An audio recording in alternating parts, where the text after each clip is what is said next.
Bismillahirrahmanirrahim. Assalamualaikum warahmatullahi wabarakatuh. Alhamdulillahi wa kafa. Wassalatu wassalamu ala rasulillahil mustafa. Wa ala alihi wa sahbihi wa man watha wa ba'd. Faya ahbaballahi wa ahbaba rasulihi sallallahu alaihi wasallam. Usi nafsi wa iyyakum bitaqwallahi faqad fazal muttaqun. Fala tamutunna illa wa antum muslimun. Faqala ta'ala Ya ayyuhalladzina amanu taqullaha haqqa tuqatih wa la tamutunna illa wa antum muslimun. Saudara-saudariku, berjumpa kembali di pertemuan kali ini dengan bermohon pada Allah Subhanahu wa taala semoga di kehidupan kali ini kita mendapatkan perlindungan Allah Subhanahu wa taala dan bimbingannya sehingga mampu menjalani titian kehidupan kita dengan baik, mulia dan lebih dari hari-hari sebelumnya yang telah kita lalui. Dan semoga dengan itu menjadi bekal terbaik kita untuk kembali kepada Allah Subhanahu wa taala. Kita juga bermohon pada Allah Subhanahu wa taala semoga hamba-hamba Allah yang masih berkehidupan sampai detik ini namun belum beriman, semoga menguat hidayah dalam jiwanya yang mendorong lisannya untuk bersyahadat sebelum wafat kembali kepada Allah. Pun demikian semoga para pelaku maksiat dan mungkin kita termasuk di dalamnya diberikan sentuhan di dalam jiwa yang kuat untuk bertaubat dan kembali kepada jalan yang benar sehingga bisa memperbaiki kehidupan, menjalani hari-hari yang baik dan wafat dalam keadaan husnul khatimah insyaallah. Semoga Allah memberikan bimbingan kepada kita untuk memahami apa yang kita pelajari dengan baik dan benar sesuai dengan petunjuk dan ridha-Nya juga pedoman Rasulullah sallallahu alaihi wasallam dan memberikan kemudahan kepada kita untuk mengamalkan dalam kehidupan kita apa yang telah kita pahami itu. Baiklah, langsung saja. Di pertemuan yang lalu, ini kita sudah sampai ke materi untuk menampilkan dalil-dalil tentang ketuhanan Allah Subhanahu wa taala sehingga dengan itu kuat dan mantap keyakinan kita untuk menetapkan Allah Subhanahu wa taala sebagai Tuhan, menepikan yang lainnya sekaligus menghadirkan komitmen untuk menyembah Allah Subhanahu wa taala melalui penghambaan yang sempurna kepadanya. Baiklah, teman-teman sekalian, saya akan berikan pengantar dulu kepada terusan tema kita kali ini, mengenal Al-Asma'ul Husna sebagai konsekuensi kita dari penyembahan kita kepada Allah Subhanahu wa taala sekaligus juga komitmen kita untuk menuhankan Allah dan menepikan yang lainnya. Setelah kita mengenal kemarin tentang penguatan pokok keimanan kita, dasar iman kita, pondasi kebertuhanan kita yang menuhankan Allah Subhanahu wa taala saja dan dikenal pokok-pokok ini dengan rukun iman. Ini yang paling dasar sekali ya, teman-teman sekalian. Dan ini akan menentukan kuatnya bangunan syariah. Ya, kuatnya bangunan amal. Karena seperti kita pelajari di awal bahwa Islam itu terangkai dari iman dan amal, akidah dan syariah. Jadi pondasinya itu iman, bangunannya nanti itu syariat. Bangunannya adalah amal. Ya, nanti ada tiang-tiangnya, ya, kemudian sampai ke atasnya, penutupnya, sampai kemudian hiasan-hiasannya.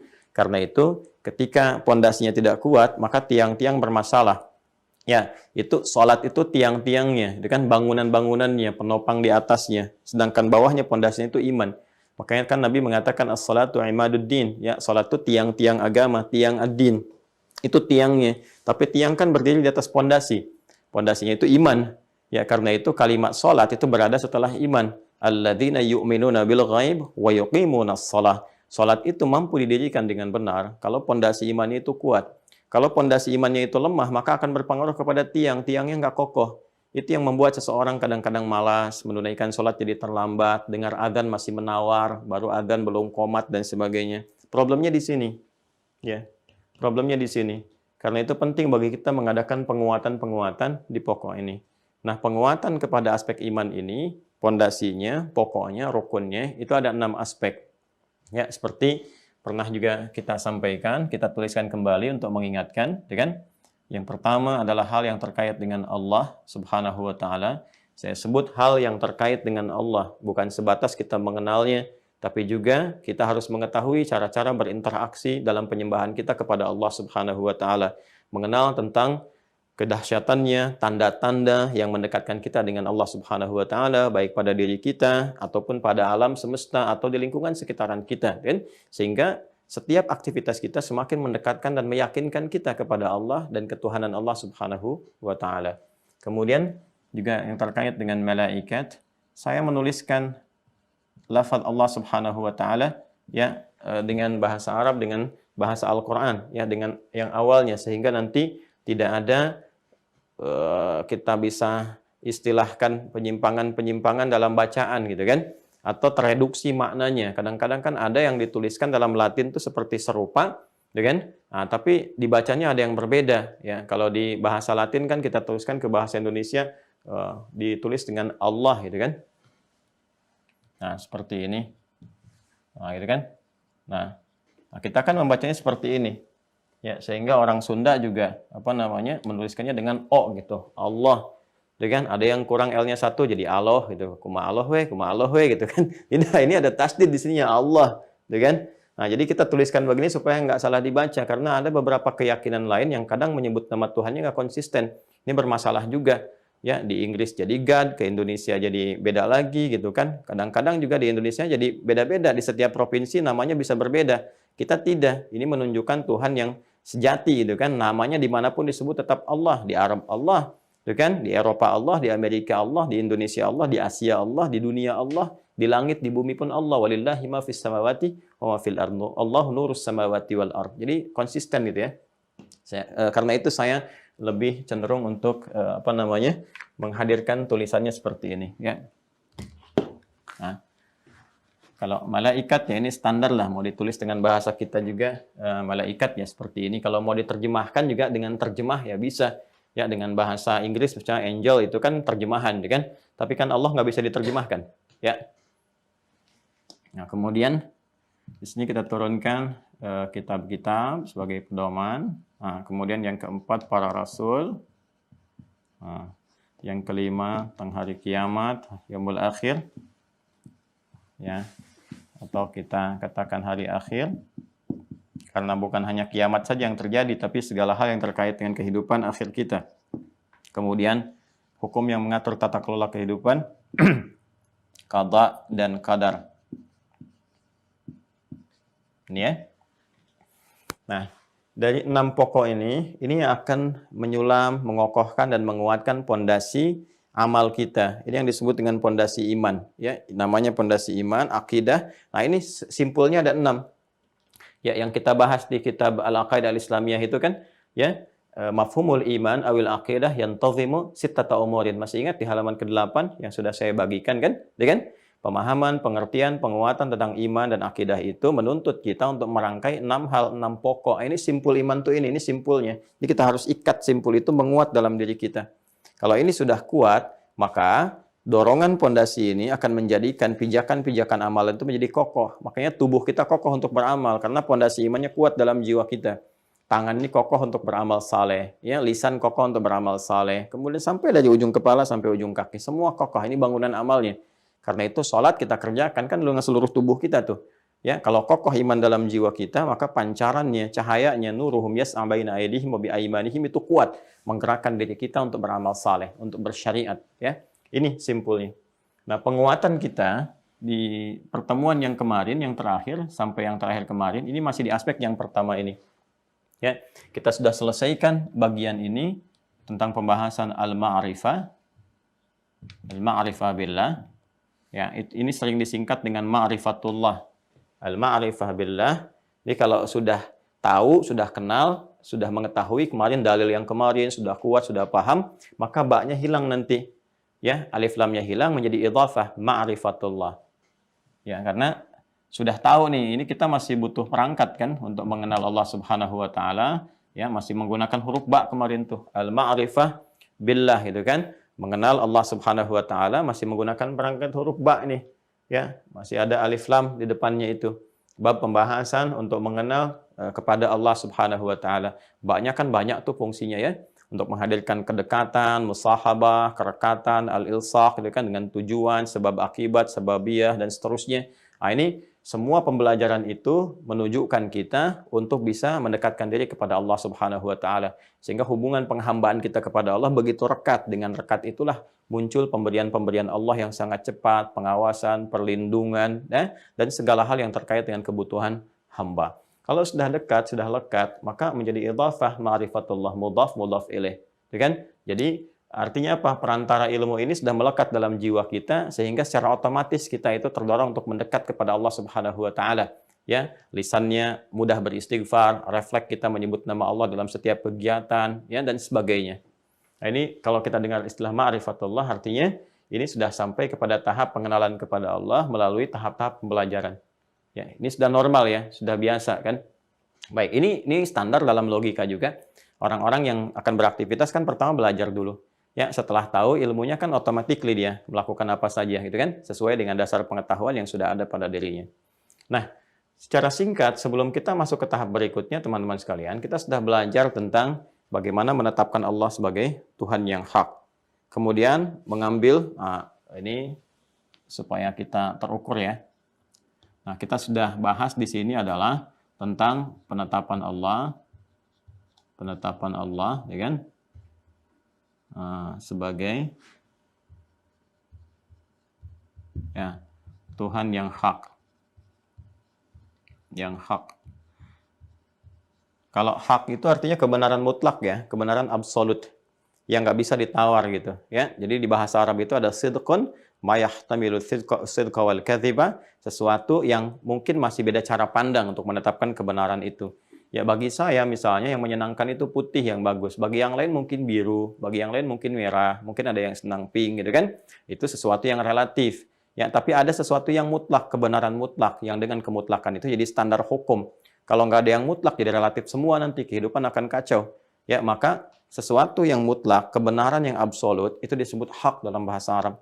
Karena itu semua kebenaran yang mengacu kepada Allah itu sifatnya hak. Ya di Al-Qur'an disebutkan al-haqqu mir rabbika fala takunanna minal mumtarin. Ya, bukan as-sidqu, al-haqqu. Semua kebenaran absolut mutlak itu kembali kepada Allah Subhanahu wa taala dan jangan pernah engkau meragukannya. Karena itulah kalau kita ingin kenal bagaimana semua kebenaran yang mutlak itu untuk menjadi pedoman kehidupan kita, berbicara yang benar berdasarkan hukum yang mutlak, mendengar yang benar berdasarkan hukum yang mutlak, melihat yang benar berdasarkan hukum yang mutlak sehingga tidak bergeser dari kebenaran, ya. Benar-benar betul. Ya, benar-benar berada di jalur yang soleh, yang baik, yang hak gitu kan. Maka Allah turunkanlah kemudian wahyu ayat lewat firman-Nya terkumpul dalam Al-Qur'an. Siapa yang menjelaskan Al-Qur'an itu Rasulullah SAW.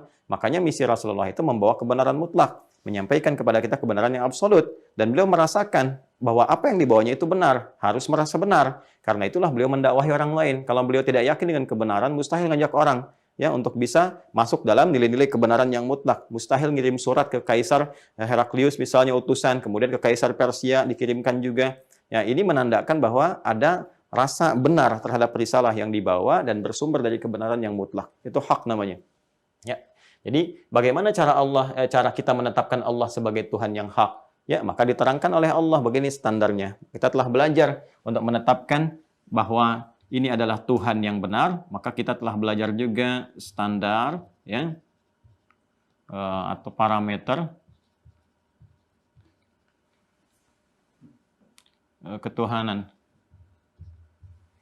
Ya, bahasanya nanti di ilahiyat ya atau terkait dengan aspek teologi. Sudah kita pelajari kan? Dari aspek teologinya apa saja, ya ukuran-ukurannya dihafalkan ya yang kemarin itu karena nanti saat kita ditanya berargumentasi ya kita punya jawaban yang kuat minimal untuk meyakinkan pada diri kita sendiri. Ya, yang disebut Tuhan itu standarnya apa dulu, ya kan? Maka misalnya laisa kamitsli syai' mukhalafatul hawadits sudah kita pelajari Tuhan mesti berbeda dengan makhluk gitu kan? Tuhan tidak boleh ada sifat-sifat makhluk yang melekat kepada dirinya. Baru kita turunkan dari namanya, kan, dari sifatnya, dari keadaannya dan sebagainya sampai kita bisa menjelaskan turunan surat Al-Ikhlas itu. Sampai akhirnya kita bisa menetapkan bahwa Allah Subhanahu wa taala adalah Tuhan yang sesungguhnya, Tuhan yang hak. Nah, yang ketiga kita sudah pelajari juga dalil-dalilnya. Ya. Dalil-dalilnya. Jadi, kalau untuk orang beriman, untuk menetapkan keimanannya, memantapkan, dia tinggal perlukan dalil. Ya, karena iman itu akan menuntun, cahaya iman itu akan menuntun dalil itu ya menguat pada dirinya seperti makanannya, nutrisinya. Jadi begitu kita sampaikan dalil berupa ayat-ayat Quran atau hadis-hadis itu akan menyentuh iman, diserap langsung oleh iman sehingga terjadilah kemudian penyerapan, penguatan pada iman kayak nutrisi iman tuh dalil tuh ya. Makanya kalau kita misalnya sholat tahu dalilnya kan semakin semangat kan, ya kan? Walaupun kalangan awam itu ya tidak mutlak harus mengetahui dalil, para ulama yang menyampaikannya. Ya, tapi penguatan-penguatan itu teman-teman sekalian menjadikan keimanan kita lebih kokoh, lebih kuat. Nah, itu dalil-dalil itu bisa jadi alasan untuk beribadah, bisa jadi juga nutrisi bagi iman. Ya, misalnya kan Al-Quran itu penuh dengan dalil sumber hukum. Ketika Anda berinteraksi dengan Al-Quran, bukankah menguatkan iman kan? Ya, memberikan nutrisi pada iman. Anda misalnya wudhu, kemudian buka mushaf, baca Quran, semakin menguat kan? Ada getarannya semakin kencang kan? Nah, itu teman-teman sekalian.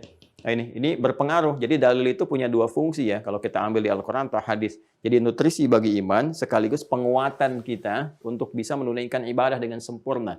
Jelas ya? Nah, karena itu seringkali di ulama itu dibahas tentang dalil. Kalau awam itu nggak usah tanya dalil, kalau dia punya rujukan ulama yang benar. Ya kan? Kenapa? Karena awam pun kalau diberikan belum tentu bisa mencari. Kalaupun disampaikan belum tentu bisa baca. Ya, ada orang yang menuntut saya waktu ngajar, Ustadz, mana dalilnya? Ustadz ngajar nggak pakai kitab. Begitu saya datangkan, ya saya emang nggak ngajar pakai kitab. Saya ngajarnya pakai kutub. Kutub itu jamak dari kitab. Saya datangkan satu meja atau 3 tumbukan begini. Silahkan suruh baca. Baca aja nggak mampu gitu. Ya. Jadi persoalan. Maka kita sampaikanlah kemudian apa yang kami sampaikan, sumbernya dari sini. Kita rangkumkan supaya mudah. Kita terangkan dengan bahasa yang mudah dipahami. Kalau ingin dirujuk, menguatkan, maka ini kelasnya seperti ini.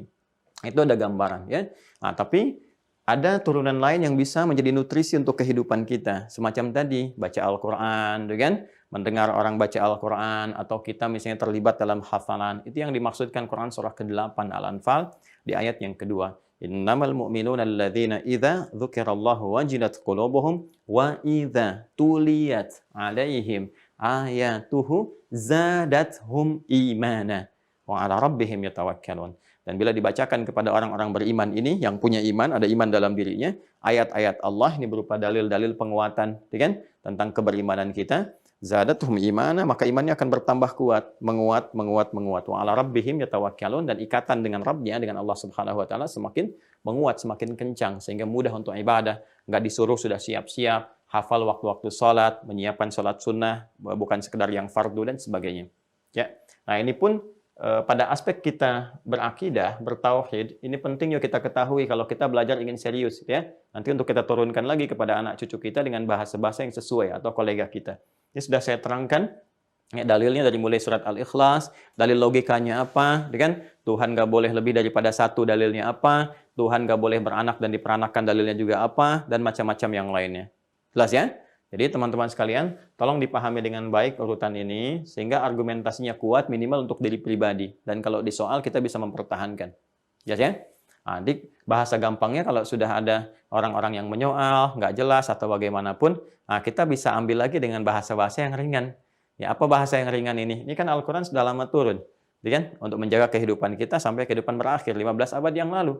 Jadi kalau ada pertanyaan-pertanyaan tentang misalnya, kenapa Tuhannya bukan Allah? Kita bisa katakan, pertanyaan Anda terlambat. 15 abad yang lalu sudah ada yang seperti itu. Kan? Kok tahu dari mana? Disebutkan dalil Qur'annya. Nih, Nabi Muhammad pernah ditanya begini, turun ayat begini. Kan? Nah, atau ada yang ngajak-ngajak misalnya kan? Nah, itu yang ngajak-ngajak. Yang tidak menyakiti, misalnya kan, tidak langsung berbuat sesuatu yang tidak pantas, tapi ngajak-ngajak, menzolimi tidak, cuman ngajak-ngajak gitu kan. Nah itu dalam bahasa Arabnya kafir, jadi di bahasa Arab itu ada kafar, ada kufar, ada kafir, itu berbeda. Ya. Nah, jadi kafar lebih kepada tindakan yang menyimpang, orang beriman, kalau dia masih Islam, imannya belum sejati, berpotensi juga kafar. Kafar itu perilaku yang menyimpang seperti orang yang belum beriman. Ya, misalnya begini, ngaku Islam tapi nggak sholat. Nah, ada nggak yang begitu? Ya kan? Kalau disebutkan umum di Al-Quran, itu pasti akan ditemukan. Ya, kenapa? Karena pencarian dan pendalaman serta pengetahuan keberislamannya tidak didorong dengan pengetahuan yang sempurna, nggak serius gitu kan. Akhirnya ngaku Muslim, KTP-nya Islam gitu kan. Tapi misalnya perilakunya nggak Islami, dia nggak sholat, dia nggak mau bayar zakat, itu kafar namanya. Ya, jamaknya disebut kafaru. Seperti orang misalnya sudah terpenuhi kewajiban zakat pada dirinya, dia nggak mau keluarkan. Maka oleh Allah ditegaskan, la in syakartum la azidannakum wa la in kafartum ya inna adzabi lasyadid. Kalau engkau bersyukur, mau mengeluarkan hartamu untuk berzakat ya atau berinfak atau turunan lain dari makna syukur, aku tambah semua kenikmatan itu. Tapi jika engkau kafir, kufur, nah kafar di sini teman-teman sekalian, itu adalah dari segi perbuatan yang menyimpang, bukan keluar dari akidah. Ya, akidahnya tetap Islam, tapi dia berbuat perbuatan yang menyimpang seperti halnya orang yang belum Islam. Ya, sehingga Allah tuh menyindir, kamu ini sudah Islam, tapi perbuatan kamu itu seperti orang yang belum Islam. Lantas apa bedanya keislaman kamu? Wala in kafartum, kalau kamu pertahankan ini nanti terancam dengan hukuman seperti orang-orang belum beriman itu mendapatkan ancaman hukuman kalau tidak mau beriman. Jelas ya? Karena itu nanti jamaknya kafaru. Innal ladzina kafaru sawa'un 'alaihim anzartahum am lam tunzirhum la yu'minun. Itu bisa dua sisi gitu kan. Bisa ada orang-orang yang memang nggak beriman sama sekali, ada orang-orang yang sudah mengaku beriman, mengaku Islam, tapi perbuatannya bahkan ya menyerupai orang-orang yang belum beriman atau bahkan lebih daripada itu. Ya, kan ada orang yang ngeyelnya luar biasa, mengaku muslim tapi menyoal syariat Islam, tuntunan dalam Islam, ajaran dalam Islam, lebih daripada orang yang belum Islam. Dan kalau diingatkan, nggak mau sadar juga gitu kan. Anzartahum am lam tunzirhum la yu'minun. Karena nanti turunannya sama dengan, makanya orang kufur yang belum beriman itu nanti ke bawahnya turunannya munafik, ya nifak itu. Kan di 6 7-nya itu untuk yang kufur itu kan, 8 9 10-nya itu penjelasan penyakit nifak, prakteknya sampai ayat 20. Di ayat 10-nya kan Al-Baqarah fi qulubihim marad fazadahumullahu marada, gitu kan? Ya supaya nggak terlalu lama ya kita kembalikan ke sini. Jadi ini mesti hafal ya, mesti tahu. Ini insya Allah kalau sudah terkait berkelindan dengan pembahasan yang lain, isi Al-Quran secara umum nanti kita bisa mengenal. Ya, mengenal. Kalau ingin menguasai ya belajar khusus itu kan, nanti kita bisa paham. Oh ini dalilnya datang begini, seperti ini, dan sebagainya. Jelas ya? Jadi ini nanti saya akan adakan pengayaan di hari Kamis untuk mengecek ini semua. Jadi kalau ditanya gini jawabnya apa? Tanya gini jawabnya apa? Gitu kan? Tadi kan kafar. Kalau kufar itu sudah anarkis. Ya, sudah keras, kencang gitu kan. Ada yang juga dengan menggunakan aksi-aksi fisik atau serangan-serangan militer dan sebagainya. Maka yang seperti ini mesti tegas sesuai dengan kadar penyimpangan-penyimpangan yang ada dan tindakan-tindakan kontraproduktif yang ditujukan kepada umat Islam. Makanya kalimat-kalimat kufar itu memiliki respon tegas dalam Al-Quran. Seperti Quran surah ke-48 misalnya, ya Al-Fatah di ayat 29. Muhammadur Rasulullah SAW, ya, walladzina ma'ahu asyidda'u 'alal kuffar. Kalimatnya kufar, ruhama'u bainahum. Ya, jadi jangan sampai tegas kepada orang-orang Islam sesama muslim sama beriman ya, tapi lemah lembut kepada orang-orang menyimpang. Itu tidak diakui oleh Al-Qur'an sebagai umat Nabi Muhammad. Ciri-ciri umat yang menyimpang ada Al-Qur'an ini persoalan ya. Jadi kita buktikan kita tidak termasuk dalam golongan itu dan kita mendakwahi supaya tidak ada yang terjerumus kepada nilai-nilai seperti itu. Kemudian ada kafir, jamaknya kafirun. Ini maknanya luas, tapi di antara keluasan itu ada beberapa yang spesifik.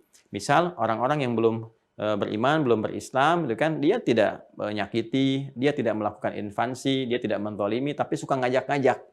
Ya, suka ngajak-ngajak. Seperti ada yang datang kepada Nabi Sallallahu Alaihi Wasallam, beberapa rombongan, gitu kan?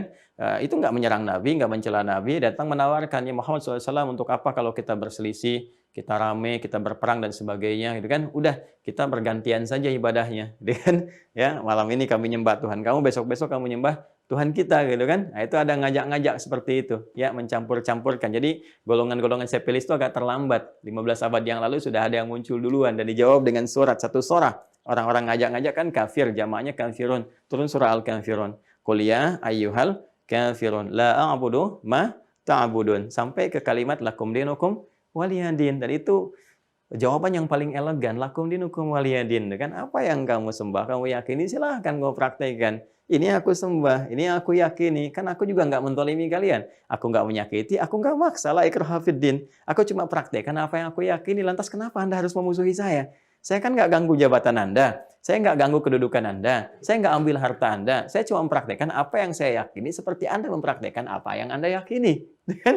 Tinggal kemudian kita memilih saja mana yang paling yakin, kembali kepada Rabb kita, mempertanggungjawabkan apa yang kita yakini. Lakum dinukum waliyadin. Elegan tidak? Ya, di mana Anda temukan di kitab suci pernyataan seperti ini? Ya, sangat luar biasa. Ini sangat dahsyat. Nah, tapi kaidah tafsir itu mengatakan kalau tidak disebutkan kapan kejadiannya, masih umum disebutkan orang-orang, gambarannya umum, ini akan memicu satu keadaan di masa yang akan datang akan muncul kembali dengan tokoh dan keadaan yang berbeda. Ya, misalnya Anda sedang Car Free Day di Jakarta kah, Surabaya atau kota besar yang lain termasuk misalnya di sekitaran Bekasi, car-nya kan free. Ya, tapi kan situasinya tidak free. Kadang-kadang mungkin ada yang ngajak Anda, nawarin biskuit, nawarin buku, ini, itu, ngajak dengan keyakinan lain. Nah, nggak usah marah. Ya, nggak usah mencela. Cuman katakan saja, terima kasih tawarannya. Cuma Anda datang terlambat, 15 abad yang lalu sudah ada yang seperti Anda. Oh gitu? Baru Anda terangkan surah Al-Kafirun. Jadi Anda yang berdakwah di situ. Itu metodologinya ya. Nah, kalau sudah kita kenal Allah, ya, dengan dasar ilmu ini, dasarnya kan pengetahuan. Ya, ini adalah praktek pengamalan dari Quran surah ke-47 Muhammad SAW ayat 19 kan, dengan Quran surah ketiga di ayat 18. Saya dahulukan Quran surah 47 ini ya ayat 19, Quran surah Muhammad SAW ayat 19 karena ini berupa perintahnya. Hasilnya nanti di Ali Imran ayat 18. Fa'lam, maka mesti punya ilmu. Maka ketahuilah, kan di terjemahan kita kan ketahuilah. Tapi kalau kita baca dengan ilmu saraf, ini kalimat perintah untuk mendapatkan ilmu, pengetahuan. Alima ya'lamu ilman fahuwa alimun wa dzaka ma'lumun. I'lam, ya la ta'lam. I'lam.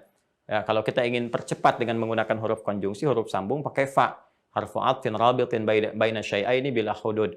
Ya, huruf penyambung konjungsi yang menetapkan sesuatu, menghubungkan dua hal dengan cepat tanpa jeda. Ya, penetapan pertama adalah untuk menetapkan la ilaha illallah, nggak ada Tuhan selain Allah yang layak dipertuhankan, disembah. Ya, dan untuk mendapatkan itu harus ada pengetahuan. Antara pengetahuan dan penuhankan Allah, menetapkan Allah sebagai Tuhan, itu keduanya harus bersambung dengan cepat, nggak ada jeda. Maka kata Allah, fa'lam, ya annahu la ilaha illallah. Maka kamu mesti punya ilmu. Maka cepat belajar, cepat ketahui supaya iman kamu kuat, tuh kan? Jangan sampai digoda dengan kalimat, ikatannya putus, gitu kan? Nah, jangan sampai digoda dengan harta benda, ikatannya melemah. Jangan sampai digoda dengan kedudukan, jadi seakan-akan nggak punya pondasi iman. Nah, yang jadi persoalan. Kemudian, kalau sudah ada ilmunya, arahkan kepada yang benar. Dan yang benar itu akan menguatkan syahadat. Maka turunlah kemudian firman Allah, syahidallahu annahu la ilaha illa huwa wal malaikatu wa ulul ilmi qa'iman bil qista. Ya. Jelas ya? Ini urutannya. Ini kalau kita sudah punya ilmu, syahadat kita kuat. Kita akan menyaksikan keesaan Allah, kebenaran Allah, apapun profesi kita. Passion Anda apapun, mau Anda misalnya wira swasta kah, di birokrasi kah, diplomasi kah, ilmuwan kah, begawan di bidang apakah, di ekonomi kah, macam-macam.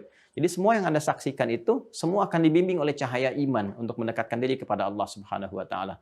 Sedang eksplorasi minyak ke laut, begitu melihat ikan banyak, ada yang diving macam-macam, Masya Allah.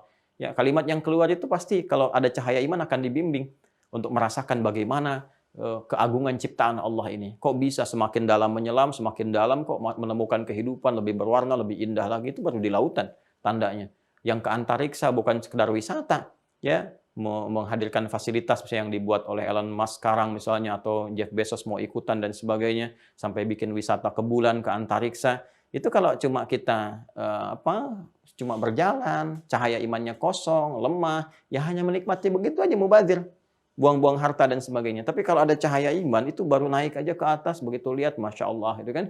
Ya kita main-main ke tempat yang bisa melihat benda-benda langit saja, mau ke Bosca atau ke planetarium kan luar biasa gitu, apalagi langsung ke atasnya kan. Ya bagaimana merasakannya, itu cahaya iman akan membimbing kita untuk mengatakan subhanaka ma khalaqta hadza batila, la ilaha illallah, itu Masya Allah gitu kan. Dan sebagainya. Nanti kita akan masuk ke sisi itu, yaitu ulul ilmi qa'iman bil qist. Nanti turunannya ada ulil nuha, ulul albab dan sebagainya, ya. Baik. Nah, sekarang setelah kita mantap nih menuhankan Allah dengan semua dalil ini, terus kita bandingkan dengan yang lain, mengkomparasikan itu nggak harus masuk kepada keyakinan lain, itu salah.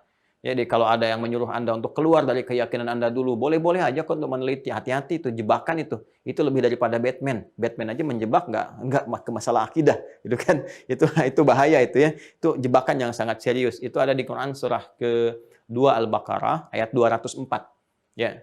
Perhatikan baik-baik. Quran surah ke-2 Al-Baqarah ayat 204. Di mushaf standar paling kiri agak ke atas sedikit, ya.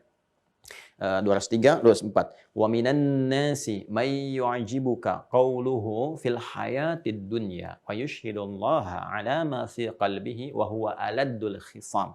Hati-hati ya. Dan Anda akan dapat di antara sekian manusia itu ada yang kalau bicara kata-katanya itu begitu menarik. Retorikanya cantik ya. Kalimat-kalimatnya itu logikanya seakan-akan benar gitu. Padahal epistemologi ilmunya itu lemah, rapuh sekali. Bahkan nggak ada sandaran. Kadang-kadang untuk menguatkan dia sertakan di situ nama Allah, ayat-ayat Allah, dipotong Quran seenaknya aja tuh, ya semau dirinya gitu. Ambil hadis-hadis, bahkan yang palsu pun diambil juga, yang bermasalah nggak dianggap hujah pun dibawa juga, kan? Yang nggak ada sumbernya pun itu dibawa juga untuk menunjukkan seakan-akan ini kuat, ya. Dan bahayanya kekinian itu kemudian disokong dengan sokongan-sokongan gelar, walaupun gelar-gelar ini sebetulnya bukan gelar-gelar dari nilai-nilai keislaman. Ya, dari referensi-referensi ilmu Islam. kok bisa gitu sekolahnya di barat, sekolahnya macam-macam bukan jurusan keislaman, sekolahnya cuma filsafat, perbandingan ini, perbandingan itu, yang bahkan mohon maaf untuk mendalami Quran aja gitu kan sangat terbatas kemampuannya, ya tidak paham ini dan itu bisa mengambil ayat-ayat tertentu karena ada gelarnya, apakah itu doktor kah, profesor kah, macam-macam kah, seakan-akan orang-orang awam itu melihat nih punya otoritas nih gitu kan. Padahal otoritasnya di bidang apa gitu, bukan di bidang yang dia bicarakan. Ya, jurusannya komunikasi, komentarnya ke syariat, komentarnya tentang ke fikih, kan nggak nyambung gitu ya. Nah, kalau mendalami ya mungkin saja, tapi kalau nggak ngerti, bagaimana bisa masuk ke dalamnya gitu kan? Jurusannya filsafat, masuk ke komentar fikih, komentar-komentar ke persoalan-persoalan terapan keislaman, nggak pernah belajar itu, jadi konslet jadi jadi persoalan gitu kan? Ya orang-orang dulu sih belajar semua tuh. Ya, dari Qur'annya, dari hadisnya, kemudian dia masuk ke astronomi kah, matematika kah, kedokteran kah. Itu pengarang kitab Bidayatul Mujtahid, komparasi fikih perbandingan, itu kan Ibnu Rusdi. Ibnu Rusdi itu kan ya bukan hanya dikenal sebagai ahli fikih ya, tapi juga dokter bedah, beliau juga pemikir gitu kan. Ya, ahli Quran, ahli hadis juga, itu luar biasa. Ya. Nah, itu turunan-turunannya teman-teman sekalian. Jadi kembali ke sini, ya penguatan-penguatan itu penting. Setelah kita mendapatkan itu semua untuk menetapkan Allah Subhanahu wa taala sebagai Tuhan, kita kembalikan. Nah, sekarang tinggal bagaimana prakteknya untuk berinteraksi dalam membuktikan penyembahan kita ya ataupun komitmen keimanan kita. Karena ketika kita menetapkan annahu la ilaha illallah. Ya. La ilaha illallah. Nah, ini ya. Nah, perhatikan baik-baik. Nanti kalau sudah kita paham ini, Allah, maka semua makna ini akan tercakup. Ya. Fa'budni, ini komitmennya. Fa'budni, kata Allah. Ya. Ingat ya, ini nanti ada konsep ini di Quran surah ke 20 Taha ayat ke-14. Innani anallahu la ilaha illa ana. Kan? Sungguh akulah Allah, tidak ada Tuhan selain aku. Kita keluarkan dengan kalimat la ilaha illallah. Asyhadu an la ilaha illallah. Allahu la ilaha illa hu. Kan? Nah, kemudian teruskan lagi ke sini fa'budni. Maka komitmen ketika la ilaha illallah itu adalah menyembah Allah Subhanahu wa taala. Pakai fa lagi. Kemudian fi'il amr dan sifatnya personal, bukan fa'buduni tapi fa'budni untuk menunjuk kepada setiap personal kita. Ya, jadi syahadat itu personal, bukan fardu kifayah, dah fardu ain lagi. Jadi nggak bisa satu bersyahadat mewakili yang lain kalau salat jenazah, nggak bisa. Kan? Ini fardu ain semua kita. Ya, punya komitmen dengan Allah seperti diambil saat usia 4 bulan dalam Quran surah ke-7 ayat 172 seperti yang pernah saya uraikan. Nah, ketika hadir nama Allah ini, Allah, siapa Tuhan kamu? Allah. Yakin? Yakin. Dalilnya apa? Begini. Argumentasinya apa? Begini. Maka nama Allah ini bukan sekedar nama, tapi mengandung dua makna utama. Nih, yang tercakup dalam nama ini. Pertama, ini. Ada unsur la ilahnya. Ya, illa Allah. Awas, jangan sampai hilang ini ya. Jadi ketika Anda mengatakan siapa Tuhanmu? Allah. Ketika Anda mengatakan Allah Tuhan saya, maka komitmen yang pertama dari nama ini, dia punya kandungan. Kandungannya apa? Harus menafikan segala yang dipertuhankan. Ini jelas sekali, ini konsepsi ini Anda hanya temukan dalam Islam. Ya, jelas sekali dari semua aspek, nggak ada yang rumit, ya, nggak ada yang ambigu, semua jelas. Ya, dan ini harus pede, aspek keimanan harus begini. Ya, aspek keimanan itu kan persoalan hati. Hati itu kalau sudah mantap kan harus kokoh di satu. Ya, nggak bisa ke yang lain gitu. Ya, harus kokoh. Ya, ini sudah mau di kalangan makhluk juga diambil skala kecil kan gampang. Ya, Anda kalau sudah mantap kepada satu pilihan untuk menikah dengannya, gitu kan di satu titik itu, gitu kan? Ya, kalau ada percabangan kan jadi bermasalah, gitu kan? Ya, kalau di makhluk-makhluk ada sesuatu yang tidak konsisten jadi bermasalah. Pasti di awal langkah itu satu titik dulu, gitu kan? Di awal langkah itu. Nah, demikian teman-teman, laisa kamitslihi syai', tingkat tertingginya itu kepada Allah.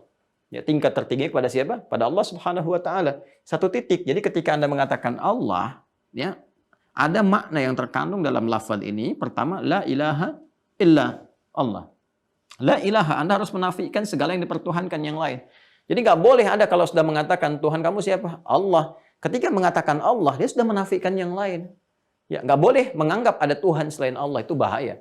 Itu bahaya. Nah, hati-hati ketika ada misalnya anggapan-anggapan pikiran ada Tuhan lain selain Allah, maka di sini ada persoalan dalam syahadatnya. Dalam kebertuhanannya.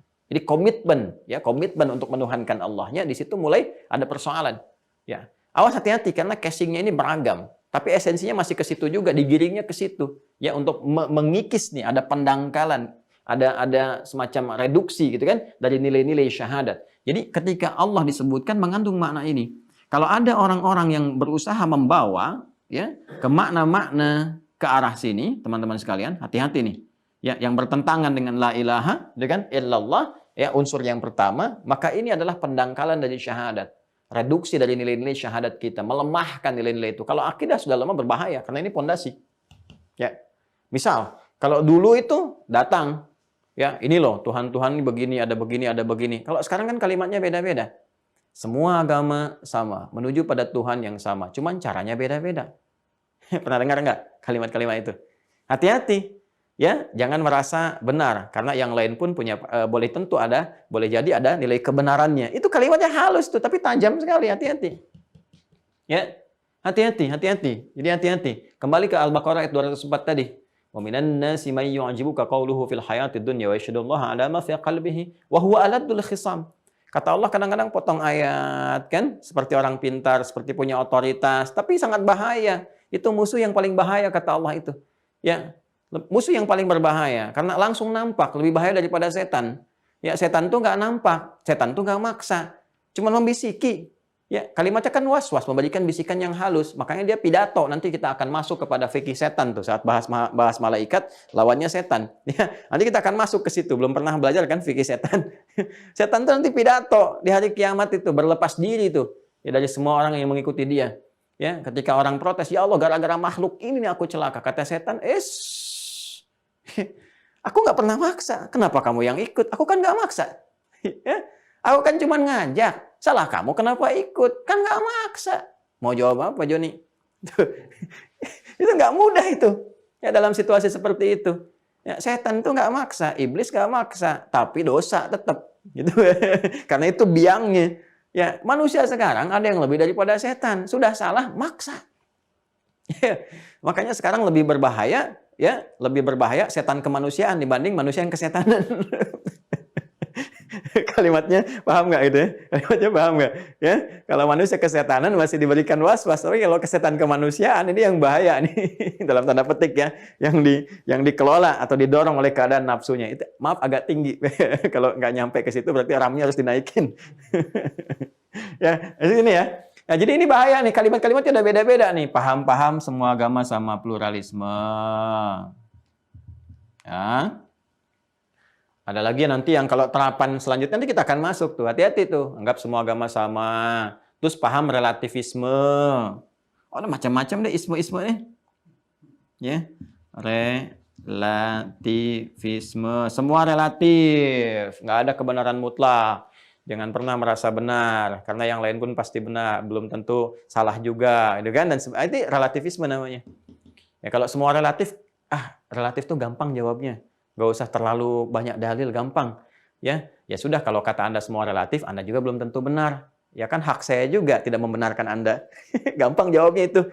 Ya, kalau ada yang mengatakan jangan merasa paling benar, yang lain juga belum tentu ada salahnya. Belum tentu yang lain juga salah, mungkin juga yang lain benar. Ya berarti pernyataan Anda juga belum tentu benar. Ya, dan kami juga tidak ada waktu untuk membenarkan pernyataan Anda. Ya, selesai kan? Ya, karena semua relatif kan menurut Anda. Kalau semua relatif, berarti pernyataan Anda juga belum tentu benar. Itu yang dalam dunia pemikiran disebut dengan self-contradiction. Ya, self-contradiction. Kontradiksi dalam dirinya sendiri itu sudah rapuh gitu. Ya, makanya nggak usah aneh, paham-paham begitu sudah dulu muncul dan sudah dijawab, sudah selesai. Jadi kalau ada yang muncul sekarang-sekarang, nah itu terlambat, terlalu jauh terlambatnya. Mungkin baru baca, baru dapat gitu kan. Cepat kaget, gampang kagum. Kata apa namanya, Kiai Haji Zainul MZ itu kan ada penyakit cepat kaget, gampang kagum. Jadi dibawa dalam praktek kehidupan. Ini paham relativisme ya. Jadi hati-hati teman-teman sekalian. Ini juga sama nih. Ya, ini bungkusannya casingnya ada, cuma isinya ke sini juga nanti tuh. Isinya menafikan ini. Akhirnya apa? La ilaha itu yang tadinya sudah komitmen. La ilaha illallah. Nafikan. Jadi mengandung nafi di sini. La-nya kan nafi. Ya, la-nya nafi. Illa-nya isbat. Ini nafi. Nafi ini isbat. Al-isbat. Nafi itu nafi. Ya, menepikan. Nepi itu dari bahasa Arab. Nafi kita menghilangkan, menyisingkan. Ya. Ya, yang lainnya, nafikan, tolak, ya, tiadakan, tepikan yang lain. La ilaha, nggak ada Tuhan-Tuhan itu, nggak ada Tuhan-Tuhan, tepikan semua. Nah, tapi harus dilengkapi. Kalau cuma sampai sini saja baru setengah. Nanti ada yang disebut ateis itu, kan tidak bertuhan itu la ilaha. Sebetulnya orang ateis itu setengah syahadat itu, ya, cuma tinggal disempurnakan illallah saja. Jadi ateis itu baru la ilaha. Jadi kalau ada yang mengatakan saya ateis bu, ya alhamdulillah. Kenapa? Karena bapak baru setengah syahadat. Setengah Islam tuh, tinggal ditambah illallah saja. Nah ini saya terangkan illallahnya. Terangkan oleh Anda gitu kan. Jawab, ini la ilaha, ya sampai sini itu nafi. Kemudian nggak cukup dengan nafi, isbat, tepikan yang lain. Kemudian tetapkan, isbat itu menetapkan dengan kokoh, dengan teguh. Tetapkan hanya Allah yang Tuhan, yang lain tepikan.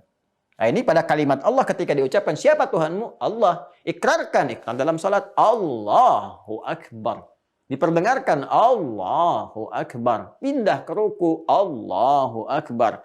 Naik ke i'tidal sami Allahu liman hamidah. Sujud kepada siapa? Allahu Akbar. Setiap gerakan kita Allah. Jadi kalau kita bawa ke dalam aktivitas kehidupan kita, ya ini tepikan yang lain. Kalau ada paham-paham ini, sudah. Jelas ya? Hati-hati nih teman-teman sekalian, ya. Nah, kemudian kalau kita sudah mantap ini, ya sudah komitmen ini sudah dibangun, ya kalau ada yang nyeleneh, aneh-aneh dan sebagainya, tepikan aja. Kan kita sudah punya dalil lakum dinukum waliyadin. La ikraha fid din. Kan sudah ada itu dalil paling hebat.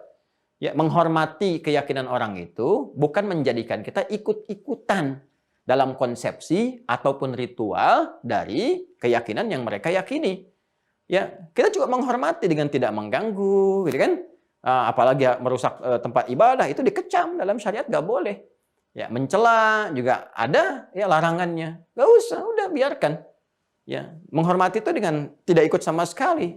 Itu toleransi yang paling tinggi. Makanya dalam akidah itu toleransi tertinggi itu zero tolerance. Artinya apa? Nggak ikut sama sekali. Ya, tapi kita praktekkan nilai keislaman dengan baik. Ditanya, kita sampaikan, dakwahi dengan sempurna, dengan baik. La ikraha fid din itu toleransi paling indah. Bukan dipaksa-paksa ikut. Apalagi kemudian kita dipaksa dari keluar keyakinan kita, semua orang dipaksa dari keluar dari keyakinannya untuk mengikuti satu keyakinan tertentu. Itu paling tidak toleran. Makanya paham pluralisme itu paham paling tidak toleran semuka bumi. Kenapa? Karena dia memaksa kita untuk keluar dari keyakinan kita, ikut keyakinan dia. Ya, kita itu dipaksa keluar. Kita mengatakan Islam yang paling benar. Orang Kristen mengatakan Kristen yang benar. Hindu mengatakan Hindu yang benar. Buddha mengatakan Buddha yang benar. Dan seterusnya. Datang satu paham mengatakan, semua agama benar. Ya, keluar dari paham Anda itu. Nggak boleh merasa benar sendiri. Keluar dari paham Anda. Kita diminta keluar untuk ikut pahamnya dia. Itu kan maksa namanya. Itu intoleran. Coba anugerah dari kecerdasan kita itu digunakan untuk membaca itu. Sehingga nggak cepat kagum. Karena logikanya aja rapuh. Ya, ingat. Cerdas itu anugerah. Bodoh itu pilihan. Ingat itu ya.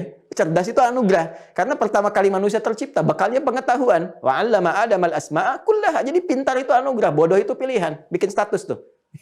Bikin status. Ya. Ingat itu ya baik-baik ya. Ini. Kemudian isbat.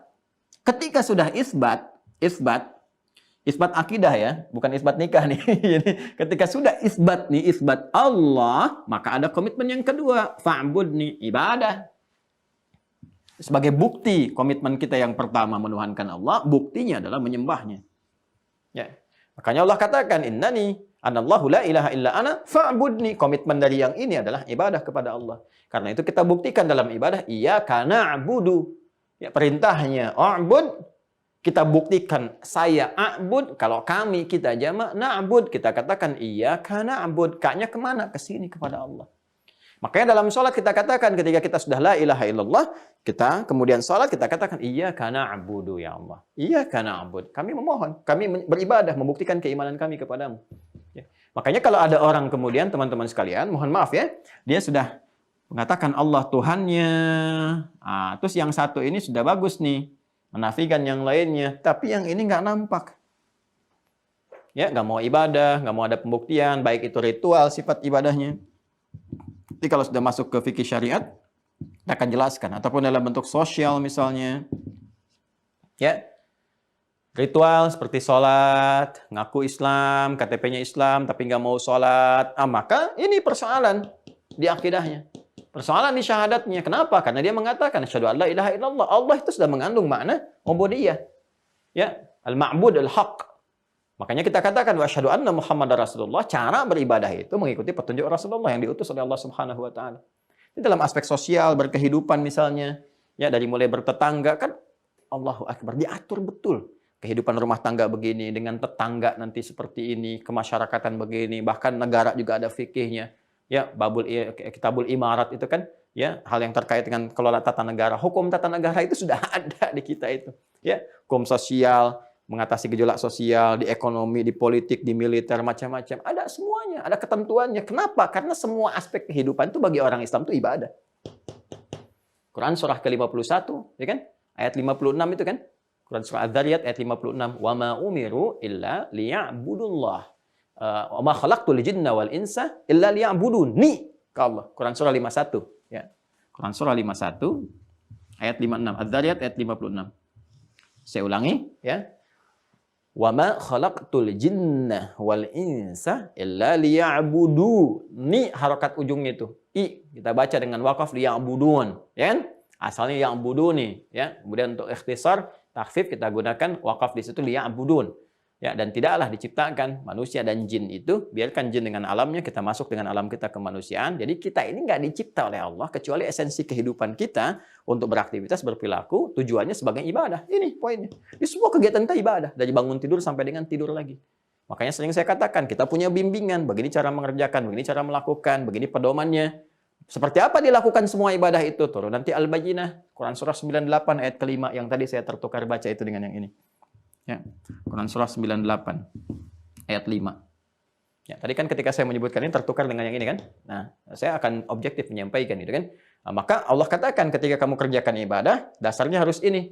Ya, apa ini? Wa ma umiru illa liya'budullah. Ini tadi disebutkan Allah, dan tidaklah mereka diperintahkan, ya kita semua ini manusia, kecuali untuk menjadikan aktivitasnya.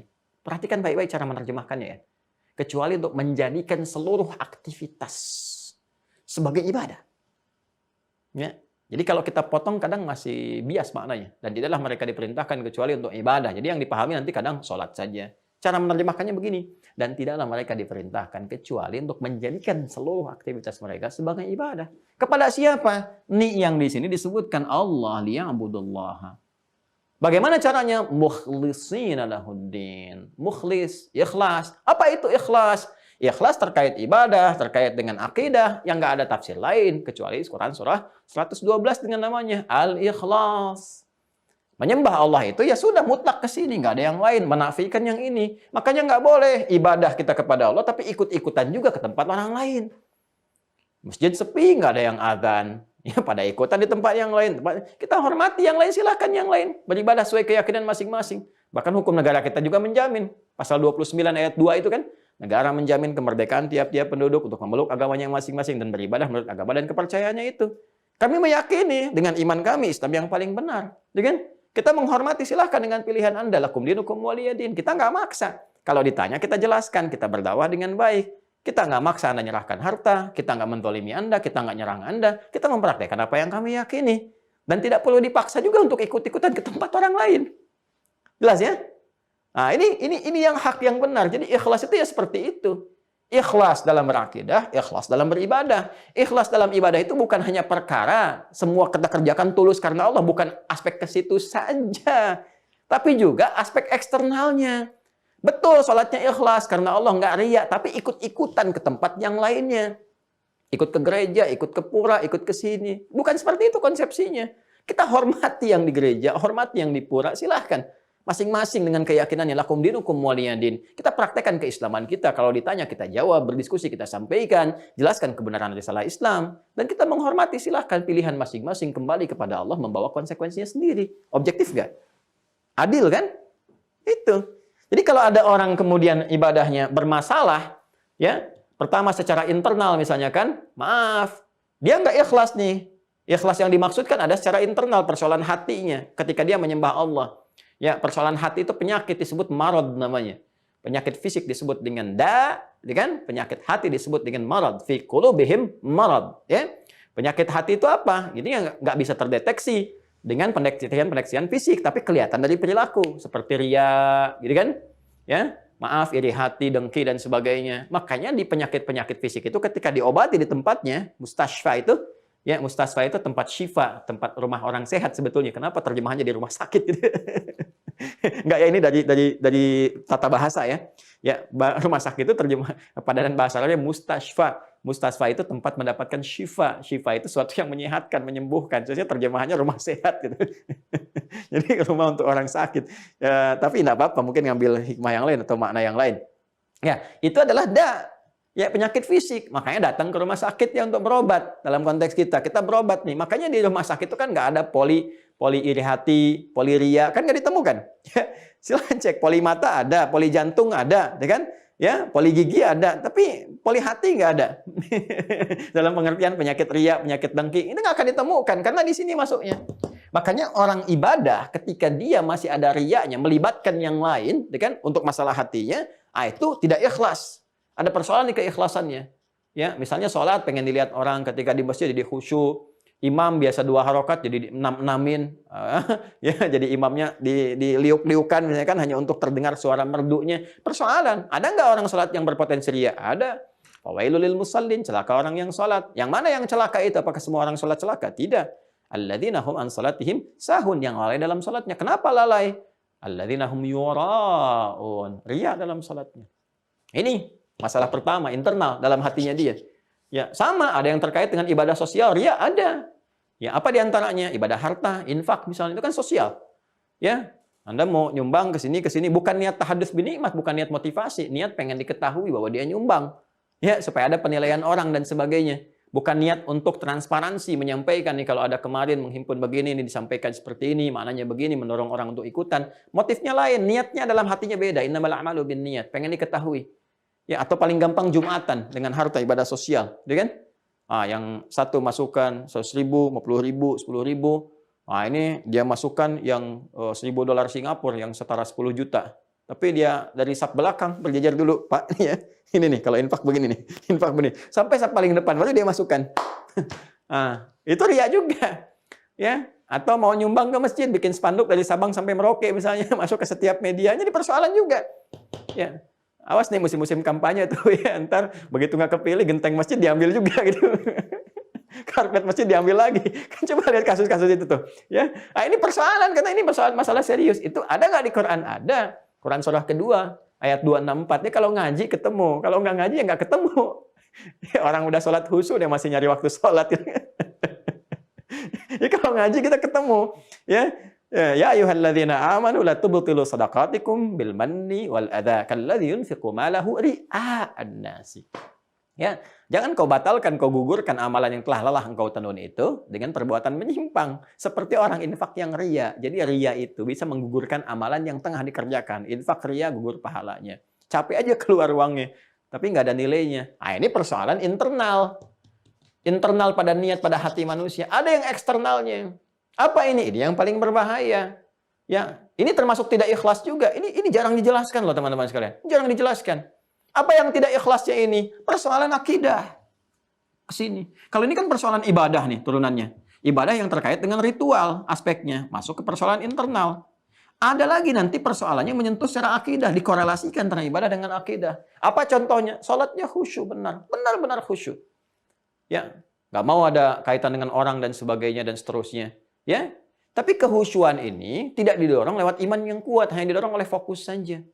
Beda ya, antara khusyuk yang dilahirkan dengan keimanan yang sesungguhnya, itu yang dimaksud dengan qanitin, khasyiin, sehingga melahirkan sifat khasyah, ketakutan kepada Allah Subhanahu wa taala yang dalam, sehingga menjaga hukum-hukum Allah dengan benar. Kalau bicara takut, kalau Allah misalnya menganggap itu nggak benar. Kalau memandang khawatir, kalau yang dipandang itu nggak benar. Karena itu dia belajar bagaimana Allah meridhai pandangannya, bagaimana Allah meridhai lisannya. Karena itu para ulama yang hakiki Rabbani itu disebut oleh Allah punya sifat khasyah yang tinggi.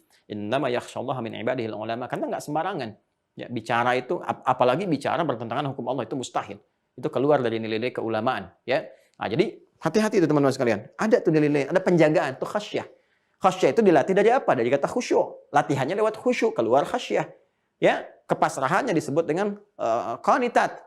Ya, qanitat, kunut, qanitin. Ya, qanitin. Hafidhu 'ala salawati was salatil wusta wa qumu lillahi qanitin. Jadi kepasrahan, ketundukannya, ketaatannya disebut dengan qanit, dari kata qanata, ya, qanita. Seorang perempuan namanya qanita, perempuan yang patuh, tunduk, taat, gitu kan? Ya, ketaatan kepada Allah diperintahkan oleh Allah di rumah tangga, taati suamimu dan atas perintah Allah, itu qanitat namanya. Quran surah keempat, misalnya ayat 34, ar-rijalu qawwamuna 'alan nisa bima hafizallahu ar-rijalu qawwamuna 'alan nisa. Gitu kan? Seorang laki-laki itu ditetapkan memimpin bagi perempuan, ya, sebagaimana yang Allah tetapkan kepada dirinya, ya, bima faddalallahu ba'dahum 'ala ba'din wa bima anfaqu min amwalihim, dan kewajiban dia berinfak kepada istrinya. Fasalihatu, sedangkan istri yang salihah itu qanitatun, qanitat. Ya, taat kepada Allah, mematuhi perintah Allah dengan cara menaati suaminya. Jadi sifatnya nanti melahirkan kekhusyuan, dari khusyuk ini timbul khasyah, dari khasyah ini timbul kepatuhan. Ya, itu semua nyambung semua. Nah, itu dasarnya apa? Iman. Jadi kalau cuma sekedar khusyuknya dipahami dengan fokus, imannya tidak bergerak, betul dalam sholatnya kelihatan khusyuk. Apa yang tadi saya sampaikan itu, fokus kelihatannya. Seperti orang khusyuk beneran, fokus dan sebagainya. Tapi karena dasar imannya lemah, akhirnya sholatnya di masjid, setelah itu misalnya ikut di tempat orang lain, datang ke tempat orang lain. Yang paling bahaya adalah menjelek-jelekan agama sendiri di tempat orang lain. Itu dipertanyakan kemudian ini konsepsi akidahnya. Dipertanyakan. Nah, kalau kita sedang ngaji ya, kalau ngaji kan kita bahas ini kan pemikiran ya, yang bersumber pada hukum mutlak. Ini nggak bisa ditawar kalau yang seperti ini. Jadi kalau dia debat makin bermasalah. Wah, ini nggak benar nih, Anda berarti makin nggak benar itu. Oh, dijelaskan yang benar kok masih menjawab itu nggak benar. Berarti makin nggak benar. Jadi kan menjelaskan yang baku, yang nggak ada perbedaan ulama di sini. Ulama semua sepakat, nggak ada bedanya. Anda beda sendiri. Berarti Anda aneh, Joni. Gitu. Jadi ini jadi persoalan. Jadi kalau ini masih didebat, berarti benar-benar bermasalah. Ya. Jadi ini no debat ini nggak ada perdebatan di sini. Ini udah konsep baku, mutlak. Jadi kalau benar-benar kita Allah, siapa Tuhannya? Allah. Sudah, la ilaha illallah. Dan praktek la ilaha illallah itu apa buktinya dalam kehidupannya? Kita menyembahnya, menghormati orang lain. Oke, kan bergaul biasa saja. Nabi bergaul dengan Nasrani, ya kan? Bergaul dengan Yahudi sesuai dengan batas pergaulannya. Ya, kalau ada yang melenceng dan sebagainya, muncul tindakan, itu biasa dalam kehidupan. Oh, sekarang hukum aja berlaku tanpa akidah kok. Apakah seorang pencuri akan ditanya dulu, apa agamanya? Kan tidak ya, pencuri ya pencuri. Kan?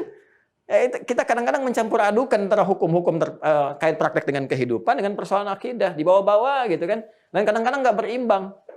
Nggak berimbang. Ini banyak lah nanti kalau saya contohkan makin melebar. Ya, jadi ini dulu nih supaya kita paham. Jelas ya? Kalau ditanya, siapa Tuhanmu? Allah. Ini harus ada. Ini harus komitmen. Kalau dua-duanya kuat, nanti jadi kekuatan di dalam jiwa. Wah, dunia ini kecil ya. Dunia kecil. Demi Allah saya katakan dunia kecil. Nikmat kehidupan tuh kayaknya enak aja gitu. Semua lillah. Semua pekerjaan tuh karena Allah. Aktivitas enak. Nggak ada kekhawatiran berlebihan, ada ketenangan.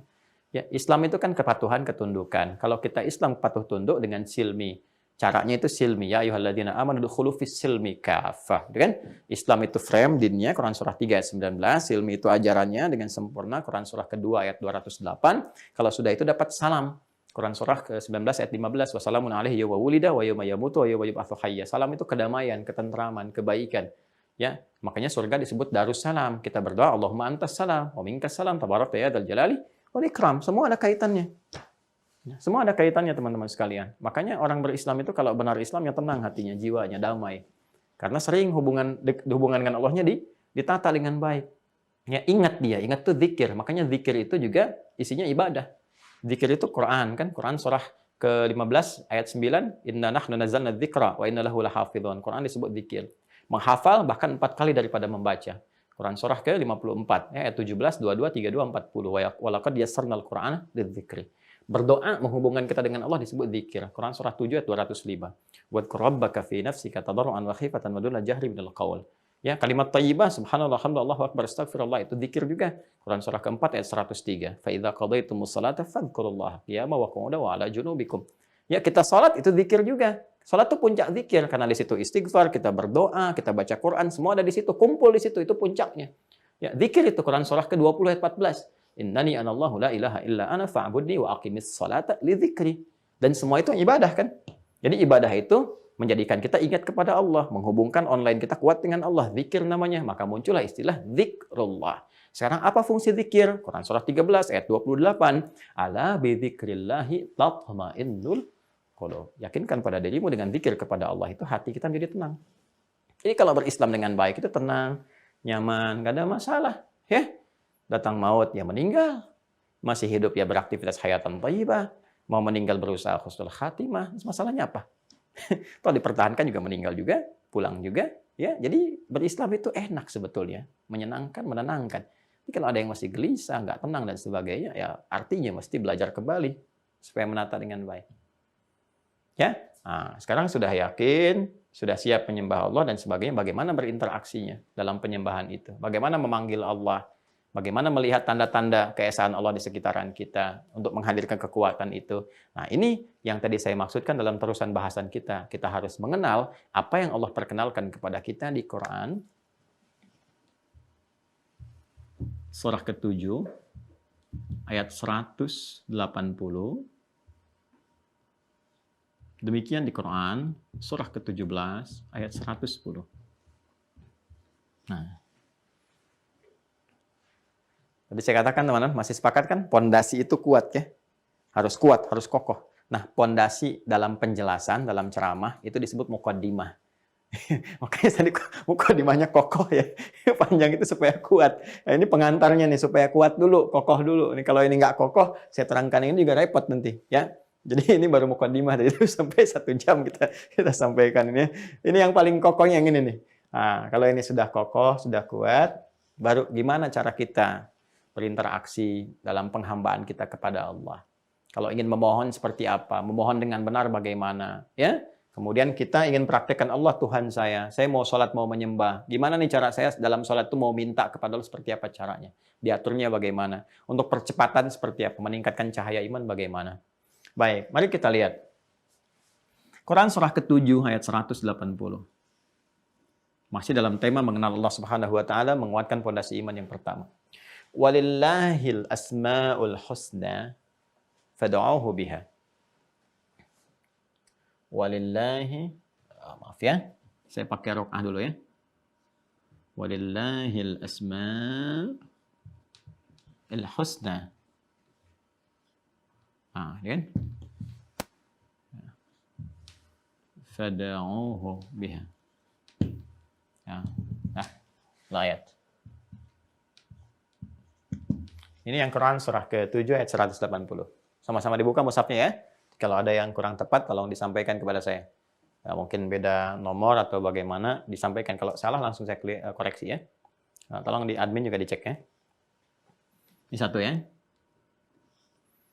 Baik, teruskan. Quran surah ke-17 ayat 110. 2 ayat terakhir di surah Al-Isra. Qulid Allah. Qulid Allah. Qulid Allah. Awid Ar-Rahman. Awid Ar-Rahman. Ayyamma tad'u falahul asma'ul husna. Falahul asma'ul husna. Nah, ini dia. Ini poinnya. Ya. Kita masuk dari yang pertama dulu ya. Walillahil asma'ul husna fad'uuhu biha. Kita bertanya, ya Allah, aku menetapkan Engkau sebagai Tuhan. Aku ingin menyembah-Mu, ya Allah. Aku ingin menghadirkan penghambaanku kepadamu dengan sempurna, supaya Engkau berikan cahaya dalam hidupku, yang membimbing aku menerangi kehidupanku untuk beraktivitas, ya Allah. Bagaimana cara aku berinteraksi denganmu? Bagaimana cara aku memohon, memanggilmu? Maka Allah katakan, walillahil asma'ul husna. Allah memiliki nama-nama yang terbaik. yang terindah. Husnun itu menunjukkan sifat baik, indah, ya, segala yang mulia lah ada di situ. Ya, nanti hybridnya dari kata hasuna asalnya, hasuda yahsunu, jadi nanti bisa husna, bisa hasan, ya tasgirnya Husain. Husain itu kan Hasan kecil. Ya, Nabi SAW punya cucu Al Hasan wal Husain di antaranya. Ya, Hasan yang baik, yang mulia, itu kan. Husain itu Hasan kecil. Di tasgir di ilmu sharaf itu tasgir. Fuail, ya Fuail. Abid Ubaid, Omar Omer, gitu kan. Tinggal pakai wail, gitu kan. Apa namanya? Ya itu tinggal menggunakan rumus seperti itu konsepsinya. Nah, kalau kita ambil walillahil asmaul husna, dan bagi Allah Subhanahu wa taala punya nama-nama yang indah, yang baik, yang mulia. Bukan sekedar nama. Fad'uhu biha. Maka silahkan panggil, ya, kontak Allah Subhanahu wa taala, onlinekan dirimu, bersimpuh kepadanya biha, dengan memanggil Allah Subhanahu wa taala dengan nama-nama terbaik itu. Nah, sampai sini saja teman-teman sekalian. Itu bukan sekedar kalimat menunjuk kepada nama. Dan bukan sekedar hafalan biasa. Jadi seringkali, mohon maaf, kita harus bisa merenungi diri kita untuk membedakan antara masa pra-balik dengan saat balik dan pasca balik. Jadi kalau pra-balik lebih banyak menghafal. Anak kecil kan menerima informasi sebagai data dia. Data, informasi, nanti supaya diolah informasi yang sudah sampai di benaknya di pengetahuan ketika dia beranjak dewasa. Makanya kan waktu kecil itu lebih banyak dikasih kosakata, pengetahuan. Karena itu orang tua bersikap yang baik supaya didengar yang baik-baik, dilihat yang baik-baik. Setelah itu dijelaskan kan, semakin dia naik ke atas semakin banyak bertanya. Itu bertanya itu mengolah informasi di pengetahuan. Setelah jadi pengetahuan jadi sikap pada anak itu untuk bersikap. Ya, itu kan seperti itu normalnya. Ya. Nah, jadi kalau kita masih menghafal, ya, itu berarti masih dalam tahap yang prabalik tuh. Ya. Kalau kita sudah balik, apalagi pasca balik dalam kondisi sekarang ini, kita harus mengolah semua informasi itu jadi pengetahuan supaya jadi sikap kita diterapkan dalam ibadah. Karena konsepsi ini untuk ibadah. Fad'uhu biha itu kalimat untuk ibadah. Ya, karena doa itu kan ibadah. Masih ingat teman-teman sekalian? Doa kan ibadah. Ya, masih hafal ayatnya ketika kita sampaikan di pertemuan yang lalu itu? Ya. Innal ladzina yastakbiruna an ibadati, sungguh orang-orang yang merasa sombong enggak mau ibadah kepada Aku. Ibadah itu kan doa disebutkannya. Ya. Wa qala rabbukum ud'uni astajib lakum. Dan Rabbu berfirman, ya, berdoalah kepada Aku pasti akan jawab. Berdoa kepada Allah, Aku pasti akan jawab. Dan doa itu disebut ibadah langsung oleh Allah. Innal ladzina yastakbiruna an ibadati. Orang-orang yang sombong enggak mau berdoa kepada Aku. Doa itu disebut ibadah. Jadi ketika Allah perintahkan berdoalah, mintalah, bersimpuhlah kepada Aku, ini ibadah. Ini sedang praktek ini. Jadi ketika Anda bertanya bagaimana cara beribadah kami kepadamu ya Allah, ini kamu ibadah nih, panggil saya. Ya, melalui apa? Ini al-asmaul husna. Jadi ketika kita menyampaikan, mempraktekkan al-asmaul husna, bukan sekedar Allah menghadirkan nama yang indah, tapi ada konsepsi ibadah di situ. Makanya ketika dipraktekkan ibadah itu melahirkan poin-poin dalam kehidupan. Kan kata husna ini, teman-teman sekalian, ini kalau kita turunkan ini hybridnya ya, turunan-turunan atau derivasinya dari kata hasuna kan. Nah, hasuna kata dasarnya nih. Nanti di sini misalnya muncul Hasan, ya, Husain misalnya kan, Hasan kecil. Kemudian ada hasanah, kan? Hasanah. Kemudian apalagi husna. Ini kan sesuai dengan sifat kalimat sebelumnya. Kalau muannats jadi husna, itu kan. Kalau mudzakkar jadi al-hasan, itu kan. Kalau sifatnya menghadirkan nilai-nilai tambahan disebut dengan hasanah. Ini terbawa semua. Jadi di bahasa Arab itu satu kata dengan yang lain ada korelasinya, ada hubungan-hubungannya. Nah, ini husna menyifati nama-nama yang mulia, nama-nama yang indah, yang terkumpul semua kebaikan-kebaikan di dalamnya. Tapi bukan sekedar nama. Nama yang saat kita menggunakannya, itu menjadi bagian dari ibadah. Ini konsepsinya. Ya, saya ulang ya.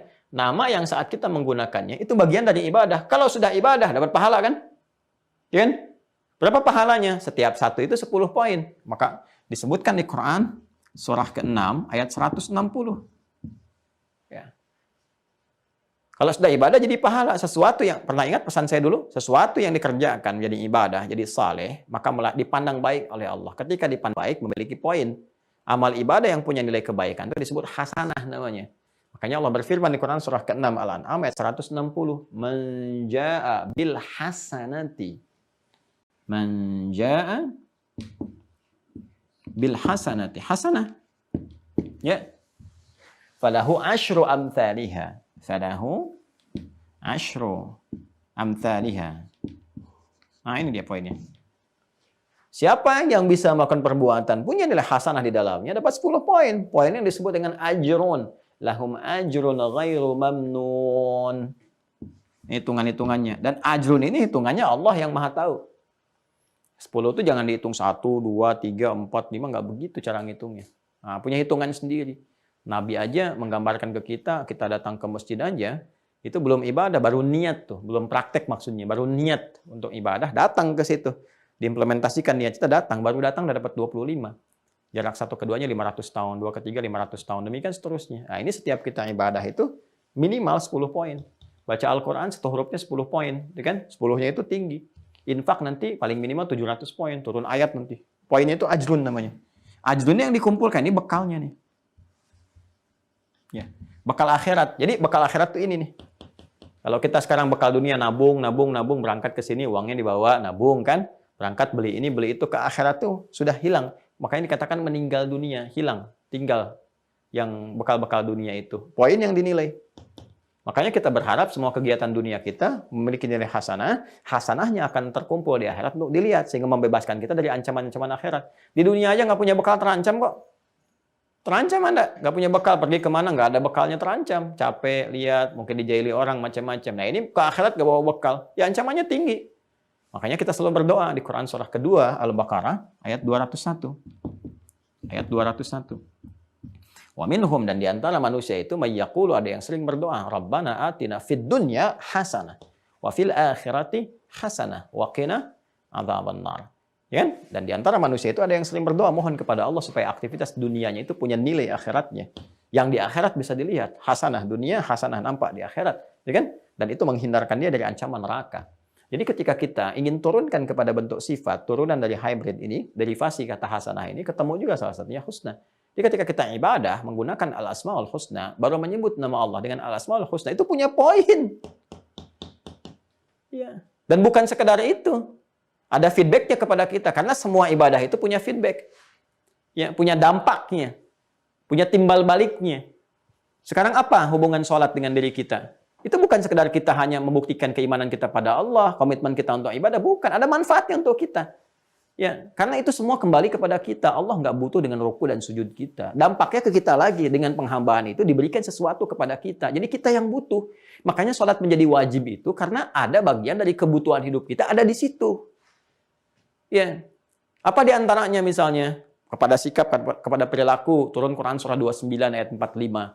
Utslu ma ukhya ilaika minal kitab wa aqimis shalah. Untuk apa salat? Inna salata tanha 'anil fahsya wal munkar. Menjaga perilaku kita dari perbuatan-perbuatan menyimpang, baik dari pengendalian nafsu yang tidak benar, fahsya, ataupun perbuatan yang diingkari oleh hati, mungkar.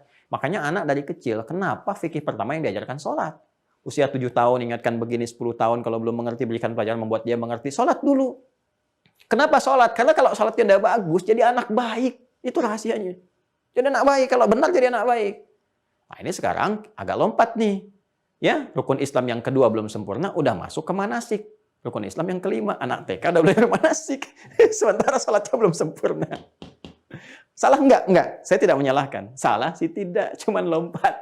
Ya. Jadi kalau dia kemudian sudah baik tuh, enak tuh ke atasnya. Runtut. Ini rahasianya, ada feedbacknya ada. Ya, salat itu peningkatan takwa. Karena itu salat sering dilekatkan dengan takwa. Hudalil muttaqin. Siapa muttaqin? Alladzina yu'minuna bil ghaib wa yuqimunas shalah. Terus apa yang terjadi kalau takwanya meningkat? Wa may yattaqillaha yaj'al lahu makhraja wa yarzuqhu min haitsu la yahtasib. Diberikan jalan keluar, solusi. Makanya semakin meningkat salat, semakin diberikan solusi. Meningkat itu apa misalnya? Apakah subuh nambah jadi 3? Bukan begitu. Ya, tambah. Kalau meningkat itu yang fardu tambah dengan sunnah. Misal, barusan malam kita tahajud. Tahajud itu kalau dikerjakan sama dengan kita lembur, dapat tambahan. Apa bonusnya? Allah tambah lagi.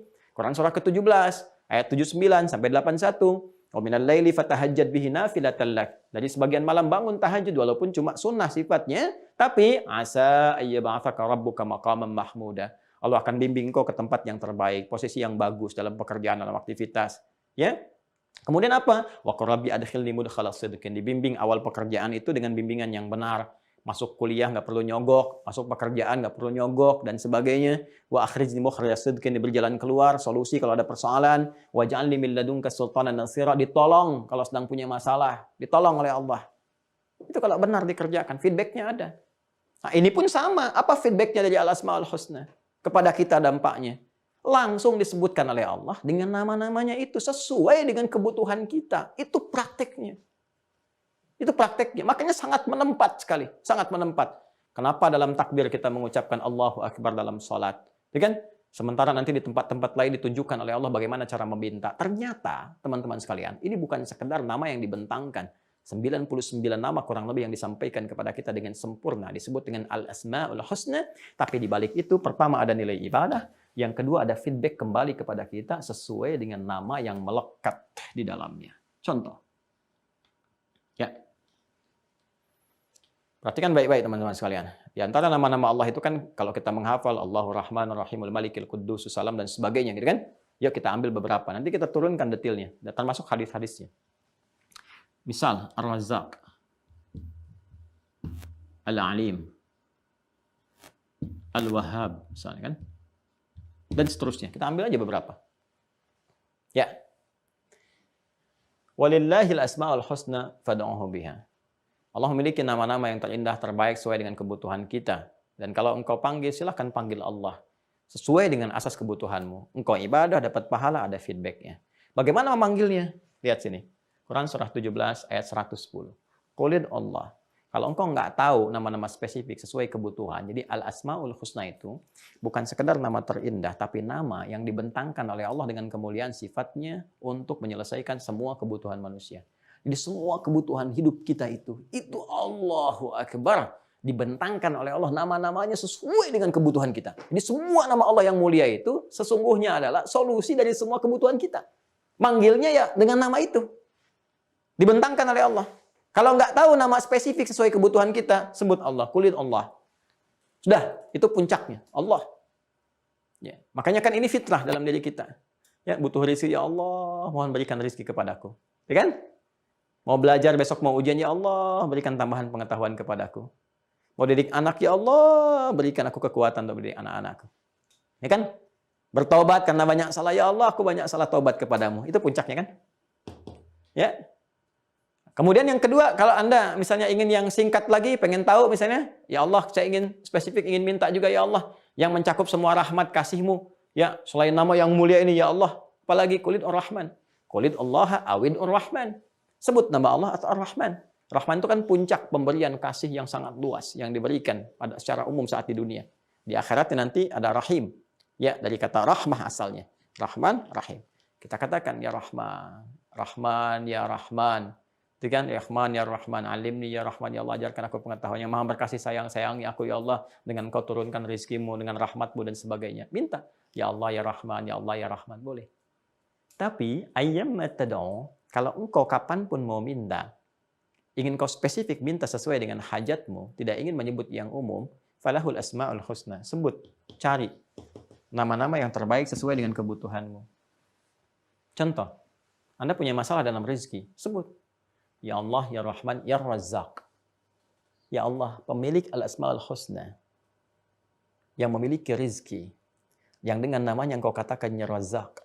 Yang memiliki semua pintu-pintu rizki. Yang memiliki semua ya Allah terkait dengan rizki. Engkau yang punya kasih dengan sifat Rahman-Mu. Engkau satu-satunya Tuhan yang aku yakini. Engkau yang aku sembah ya Allah. Aku memohon kepadamu ya Rabb. Lancarkan rizkiku untuk aku bisa beribadah kepadamu. Ini fikih yang ketiga. Karena Al-Asma'ul Husna itu diikat dengan kewajiban ibadah. Diikat dengan kewajiban ibadah. Jadi nanti di fikih doa, kalau cepat doa mau dikabulkan, arahkan juga doa itu ke kepentingan ibadah. Jangan asal minta. Kalau cuma minta, yang belum beriman pun minta juga. Makanya kalau mau cepat, arahkan ibadah. Mau kemana nih arahnya? Ya, saya ambil contoh, misalnya saya berikan contoh, ya Allah. Selama ini aku telah berusaha untuk sholat, ya Allah. Ini bahasa yang halus sekali. Karena nanti di fikih doa itu ada meminta dengan kalimat halus. Nanti kita belajar, insya Allah. Ya Allah, Kau telah berikan aku kesempatan untuk menyembahmu lewat sholat. Aku bersyukur, ya Allah. Terima kasih. Ya, terima kasih memberi kekuatan kepada aku untuk masih sholat. Untuk memaksimalkan sholat-sholat sunnah. Alhamdulillah, ya Allah. Namun, ya Allah, sampai sekarang aku belum bisa merasakan nikmatnya ibadah lewat harta. Anugerahkan kepadaku ya Allah kemampuan untuk berzakat walaupun hanya 25 juta saja ya Allah selama hidup untuk berzakat ya Allah. Jadi untuk ibadah tuh minta zakat 25 juta, zakat kan 2,5%. Berarti kalau minta 25 juta minta 1 miliar kan? Bisa gitu nggak? Zakat kan 2,5%. Ya kan? Kalau Anda minta zakat 25 juta, artinya Anda minta harta berapa? 1 miliar. Tapi itu kepentingan ibadah. Biasanya cepat kalau begitu. Kalau nggak percaya praktekin aja. Tapi untuk ibadah, tapi harus konsisten. Dan itu akan diikat jadi perjanjian. Kalau nggak dikerjakan bermasalah. Akan ditanya tuh dari mana dapatnya tuh, kemana dikeluarkan. Dapatnya halal, dikeluarkannya ngelanggar komitmen jadi bermasalah. Ya, katanya buat zakat mal. Kok jadi ke mall? Ya masalah tuh. Ya. Jelas ya? Jadi arahan itu sempurna sekali. Jadi minta nama dengan nama Razak. Itu mempercepat pengabulan doa. Ya. Saya ambil contoh lagi misalnya. Kalau situasinya kita dihadapkan pada situasi yang serba mustahil. Ya, dalam pandangan manusia.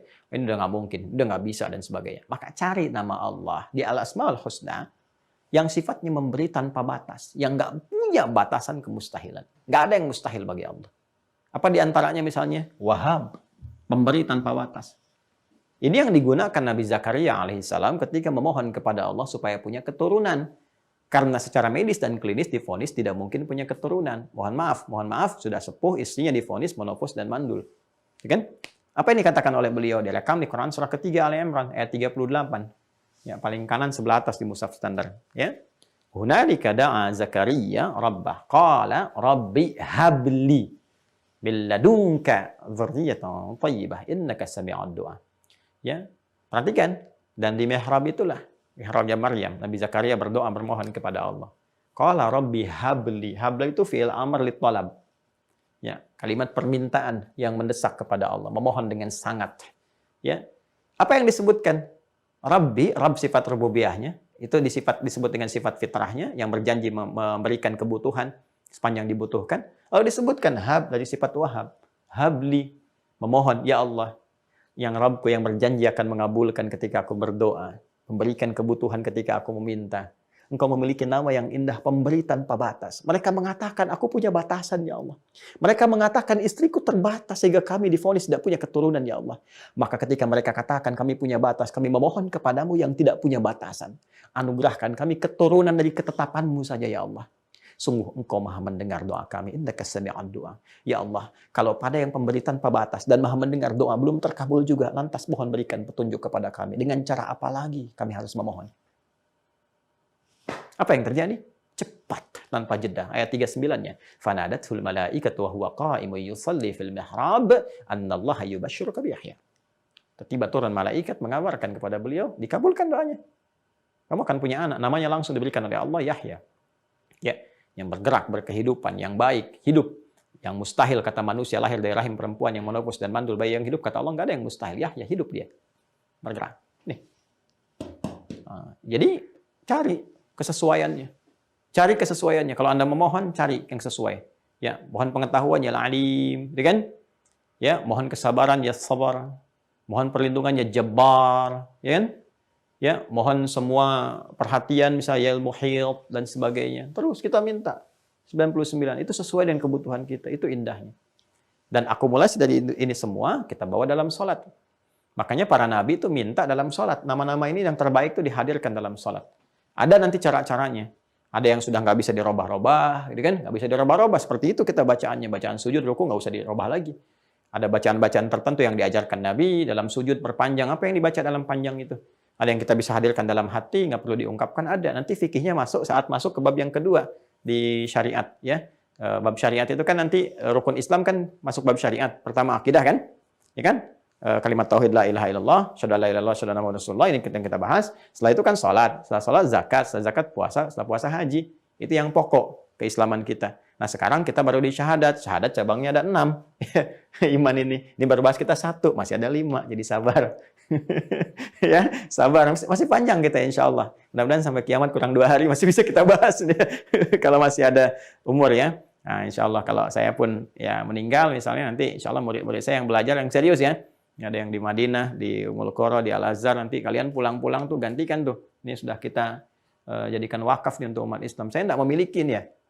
Ini media sampai papan tulis apa ini bukan punya saya nih. Walaupun orang hibahkan misalnya untuk saya, biasanya saya jadikan untuk umat. Pasangin, tapi dikelola oleh Quantum Akhyar Institute. Akhyar itu percepatan jadi baik gitu kan. Kita pengen semua orang baik, karena baik, soleh itu hak semua kita. Tinggal kita kewajiban bersinergi untuk membimbing kita jadi baik. Ya, jadi mudah-mudahan ketika meninggal, ya, saya bisa katakan, ya Allah, saya sudah sampaikan. Ya, semua alat juga saya gunakan, saya wariskan kembali, Kau Maha Tahu. Saya mengajar demikian, saya nulis sendiri, saya ngapus sendiri, saya sampaikan sendiri, gitu kan. Jika dengan semua itu ada hambamu yang belum yakin, ya saya memohon, ya Allah, mereka tetap hambamu. Ya kan? Dan kita saling mendoakan untuk itu. Nah, ini teman-teman sekalian. Ya, jadi ini rahasianya ketika kita belajar Al-Asmaul Husna. Makanya nanti Al-Asmaul Husna itu sangat dasar. Ya, saya ini belajar kitab ini Al-Aqaid Al-Islamiyah, teman-teman sekalian. Di Tripoli ya, di Libya ini salah satunya. Ini pertama belajar nih. Ya. Dulu pengajarnya Dr. Hadi Nuwaisiri Ahmad. Ya, musajil kuliah Dr. Hadi Nuwaisiri Ahmad. Ya, ini sangat luar biasa tuh. Ya, khutbah juga yang kalau dia khutbah itu tersentuh gitu suara orang-orang dan sebagainya. Nah, ini cara mengajarnya yang pertama kali ya, setelah diterangkan ini semua, nah, kita menghafal itu Al-Asmaul Husna dengan hadis-hadisnya. Ini ada hadisnya nih. Ya, kalau kita belajar di kitab ini nanti disebutkan juga hadisnya, kelompoknya apa, manfaatnya apa. Nanti kita akan lihat di antara Al-Asmaul Husna itu nama-nama apa yang paling cepat ketika kita memohon langsung dikabulkan. Ada. Itu ada hadis-hadisnya. Kita akan pelajari ke sana. Ya, saya kalau menjawab ujian soal akidah itu, kita masuk bab akidah nih. Kita ujian, soalnya nggak banyak, paling-paling 3. Tapi sebelum menjawab soal itu, wajib bagi kami menuliskan Al-Asmaul Husna 99 dengan maknanya, dengan dalil hadisnya. Jawab dulu itu tuh. Al-Asmaul Husna, Allah kan Rahman Ar-Rahim. Allah itu maknanya apa? Ini apa-apa. Setelah itu selesai, hadisnya apa? Ini di Al-Asmaul Husna itu dibagi nanti. Ada yang terkait dengan ketuhanan, aspeknya apa nih? Ada yang terkait dengan perhatian rububiyah dan sebagainya. Ada sifatnya dan ada permohonan. Hadisnya apa? Dibagi 4 kelompok bagian. Hadisnya tampilkan. Setelah jawab itu, baru boleh jawab pertanyaan 3 itu. Pertanyaannya mungkin yang 3 itu cuma 1 lembar gitu. Ya. Tapi yang Asmaul Husna dengan hadis apa itu bisa 9 lembar sendiri. Jadi kalau 1 mata kuliah itu selesai, ini teman-teman sekalian, itu bengkak nih tangan saya. Itu hampir mirip jempol kalau udah mata kuliah itu tuh. Selesai begini. Jadi perjuangan saya untuk dapatkan dan mengajar Anda sampai ini bengkak kayak jempol. Anda sekarang tinggal dengar aja. Terus Anda nggak mau ngamalin juga gitu kan, dengan cara apa lagi saya mesti mengajar. Ya. Jadi ini ada sesuatu yang sangat indah kalau kita praktekkan, itu luar biasa. Saya beri contoh misalnya kan. Nanti di sini akan disampaikan satu hadis, teman-teman sekalian. Yang kalau kita bacakan itu, kalau kita ketahui, atau saya bacakanlah dari hafalan saja, ya. Jadi satu kali Nabi SAW, teman-teman sekalian, itu mendengar salah seorang dari sahabatnya. Saya kisahkan dulu latar belakangnya. Di sini nggak disebutkan latar belakangnya. Kalau kita cari di kitab lain, kita akan temukan. Jadi Nabi SAW sedang mendengar salah seorang sahabat berdoa kepada Allah. Ya, apa yang dia katakan? Perhatikan, dia menyebutkan puncak Al-Asmaul Husna yang terkait dengan aspek yang pertama, ketauhidan. Jadi Al-Asmaul Husna itu dibagi-bagi nanti. Ada aspek yang tauhid, ilahiyat, kan? Ada rububiyat dan sebagainya. Nanti kita akan petakan itu. Dia sebut minta kepada Allah dengan aspek yang tertinggi, yang tauhid, yang terkumpul di surat Al-Ikhlas. Ya, apa yang dia katakan? Perhatikan kalimatnya. Dia memohon kepada Allah. Allahumma yal ahadus samad. Yalladzi lam yalid wa lam yulad wa lam yakul lahu kufuwan ahad.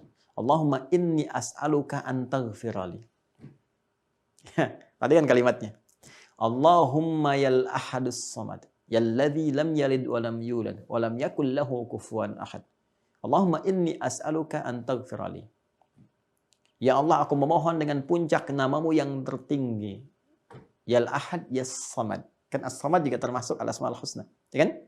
Ya Allah, aku memohon dengan puncak namamu yang tertinggi. Allah, aku sekarang punya persoalan, aku akan gantungkan kepadamu seluruhnya. Wah, itu paling gampang tuh. Di semua persoalan kita digantungkan kepada Allah. Allah Maha tahu apa aja masalah kita tuh. Jadi bahasa paling gampangnya gini, saya punya banyak masalah ya Allah, saya ingin diselesaikan. Dan Kau Maha tahu masalah saya apa saja. Masalah kesehatan, masalah harta, masalah apa, kan kita ini banyak masalah kan? Ya kan? Persoalan hidup kita banyak persoalan. Kita gantungkan kepada Allah. Dia cari kalimat ini pintar sekali. Rumus ekonomi dipakai nih. Ya, dengan modal yang sedikit, keuntungan yang paling banyak gitu kan. Dia mohon kepada Allah dengan namanya tuh puncak. Ya Allah ya Samad, saya gantungkan semua. Ya, Semua kebutuhan hidup saya, ya Allah ya Al-Ahad, hanya kepadamu, Tuhan yang Esa. Aku berkomitmen menuhankan Engkau, menepikan yang lain, dan menghambakan diriku kepadamu ya Allah. As-Samad, semua aku gantungkan sekarang kepadamu. Yalladzi lam yalid wa lam yulad. Aku bersaksi ya Allah, tidak ada Tuhan selain Engkau. Tidak ada Tuhan yang diperanakan, yang beranak. Walam yakul lahu kufuwan ahad. Tidak ada serikat bagimu. Sangat mudah bagimu mengabulkan doaku tanpa harus meminta kepada yang lain. Tanpa harus kompromi dengan yang lain. Engkau Tuhan yang Esa. Anda bayangkan. Semua dimunculkan tuh. Semua kekuatan yang terhubung dengan Allah. Aku cuma minta ya Allah. Allahumma inni as'aluka an taghfirali. Aku cuma mohon ampuni aku ya Allah. Wah ini fakih nih orang nih. Karena ampunan itu kalau sudah diberikan, cinta datang. Kalau cinta datang, nggak minta pun dikasih.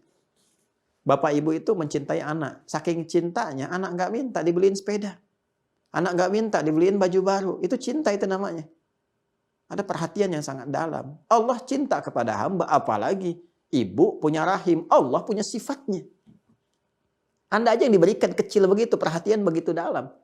Sampai disayang-sayang, miring kanan, miring kiri, sulit, ya kan? Berani kemudian berkorban dengan kalian. Agar apa? Agar memberikan cinta kepada yang dikandung.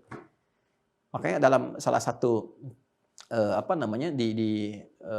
akhlak ini agak dalam ya, agak di ilmu hikmah itu salah satunya kenapa bayi menangis ketika lahir bukan hanya sekedar menunjukkan tanda kehidupan. Ini di ilmu hikmah ya, bacanya agak dalam, bukan referensi buku-buku biasa. Bukan sekedar dia menghadirkan tanda kehidupan dengan menangis secara fisikal, tidak, tapi dia juga memohon untuk mendapatkan kenikmatan yang sama, kenyamanan seperti dia berada dalam rahimnya.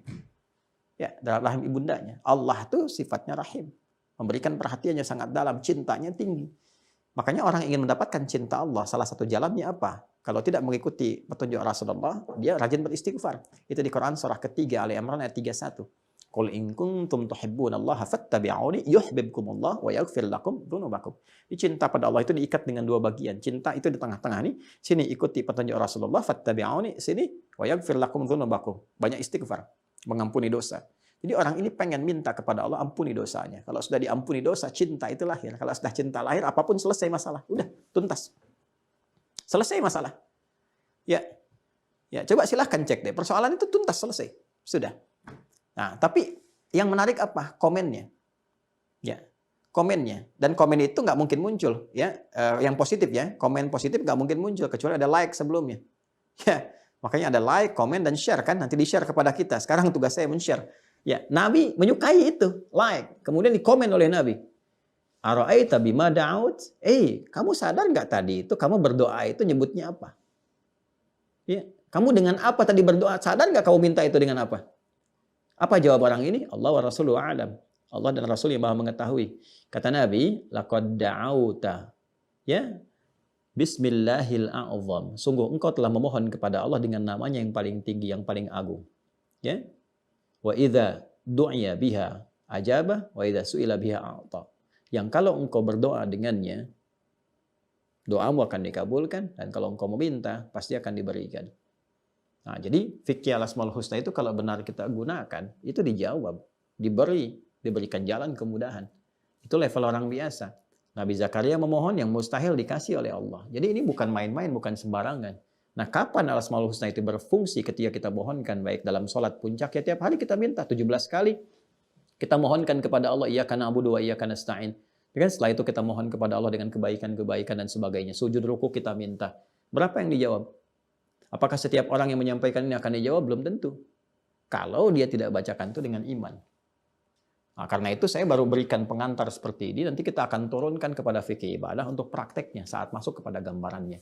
Jadi pelajaran yang kita dapatkan di pertemuan hari ini adalah ketika kita sudah meyakini Allah sepenuhnya sebagai Tuhan, menepikan yang lainnya, berjanji untuk menyembahnya, maka kita harus optimalkan cara berinteraksi dengan Allah dalam konteks penyembahan kita kepadanya dengan memaksimalkan petunjuk Allah melalui al-asma'ul husna yang menunjuk kepada nama-nama dan sifat-sifatnya yang mulia.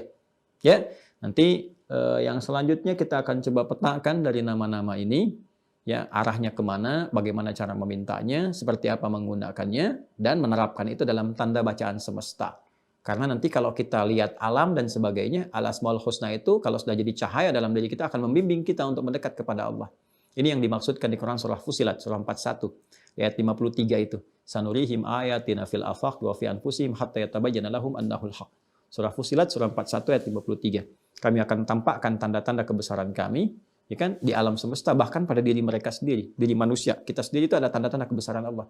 Hatta yatabayyana lahum annahu al-haq, sampai mereka menyadari bahwa semua yang disampaikan dalam Al-Qur'an itu adalah hak, kebenaran yang mutlak, absolut. Ya kan? Nanti ada tanda lagi di alam semesta. Quran surah ketiga Al-Imran ayat 190. Inna fi khalqis samawati wal ardi wa ikhtilafil laili wan nahari la ayatil liulil albab. Nah, sampai kita masuk ke dalam predikat ulul albab. Jadi ada ulul absar, ulul nuha, ulul ilmi, ulul albab. Ulul albab itu kalau sudah melihat sesuatu ingatnya Allah. Nah, jadi kalau kita sudah belajar benar al-asmaul husna ini, melekat jadi cahaya dalam diri kita, jadilah pribadi ulul albab. Jadi melihat apapun dekat kita dengan Allah, langsung kita panggil nama Allah itu, Allah. Ya Rahman, Ya Malik, Ya Quddus, ya Masya Allah. Itu melekat. Jadi bukan sekedar hafalan. Bukan sekedar hafalan. Ada makna di dalamnya. Kemudian di lautan juga begitu, ada ayatnya lagi. Quran surah kedua Al-Baqarah ayat 164. Inna fi khalqis samawati wal ardi. Itu kan? Wa ikhtilafil laili wan nahari wal fulki allati tajri fil bahr. Ya bima yanfa'un nas. Dan sungguh di antara penciptaan langit dan bumi, pergantian siang dan malam, dan kapal-kapal yang berlayar di lautan, ya kan? Nah, itu semua tanda-tanda kebesaran Allah Subhanahu wa taala, disebutnya ayat. Ya, tanda yang mendekatkan pada Allah Subhanahu wa taala. Jadi di daratan ada tanda, di lautan ada tanda, sesuai profesi apapun.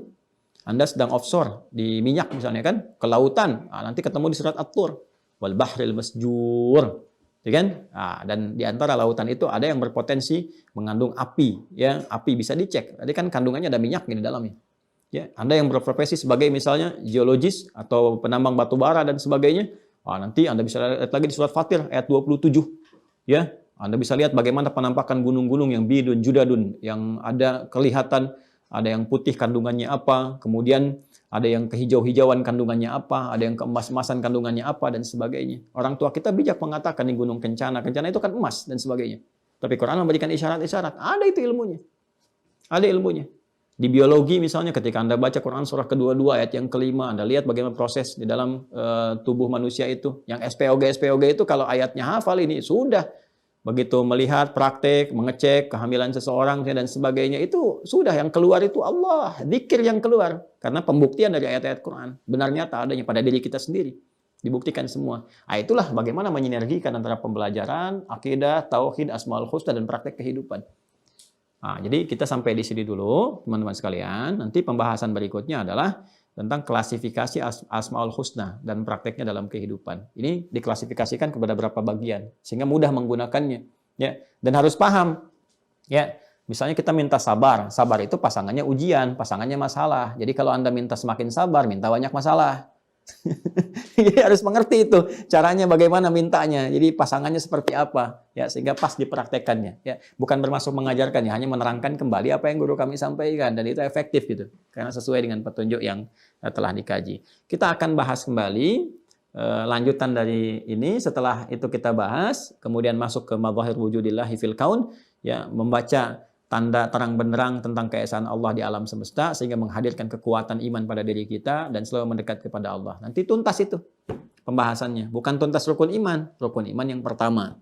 Ya, setelah itu baru kita kenali malaikat apa saja, tugasnya apa saja dan sebagainya. Harus kenal malaikat, kalau nggak kenal repot nanti, ya. Bagaimana pandangan? Dan ini lawannya setan, baru masuk fikih setan dan sebagainya. Demikian teman-teman sekalian, terima kasih. Semoga Allah memaafkan dan menyayangi kita semua. Allahumma taqabbal minna innaka antas samiul alim wa tub alaina innaka antat tawwabur rahim. Rabbana atina fid dunya hasanah wa fil akhirati hasanah wa qina adzabannar. Wa sallallahu ala sayyidina Muhammad wa ala alihi wa sahbihi ajma'in. Wa akhiru da'wana alhamdulillahi rabbil alamin. Subhanakallahumma bihamdika nashhadu an la ilaha illa anta nastaghfiruka wa natubu ilaik. Assalamualaikum warahmatullahi wabarakatuh.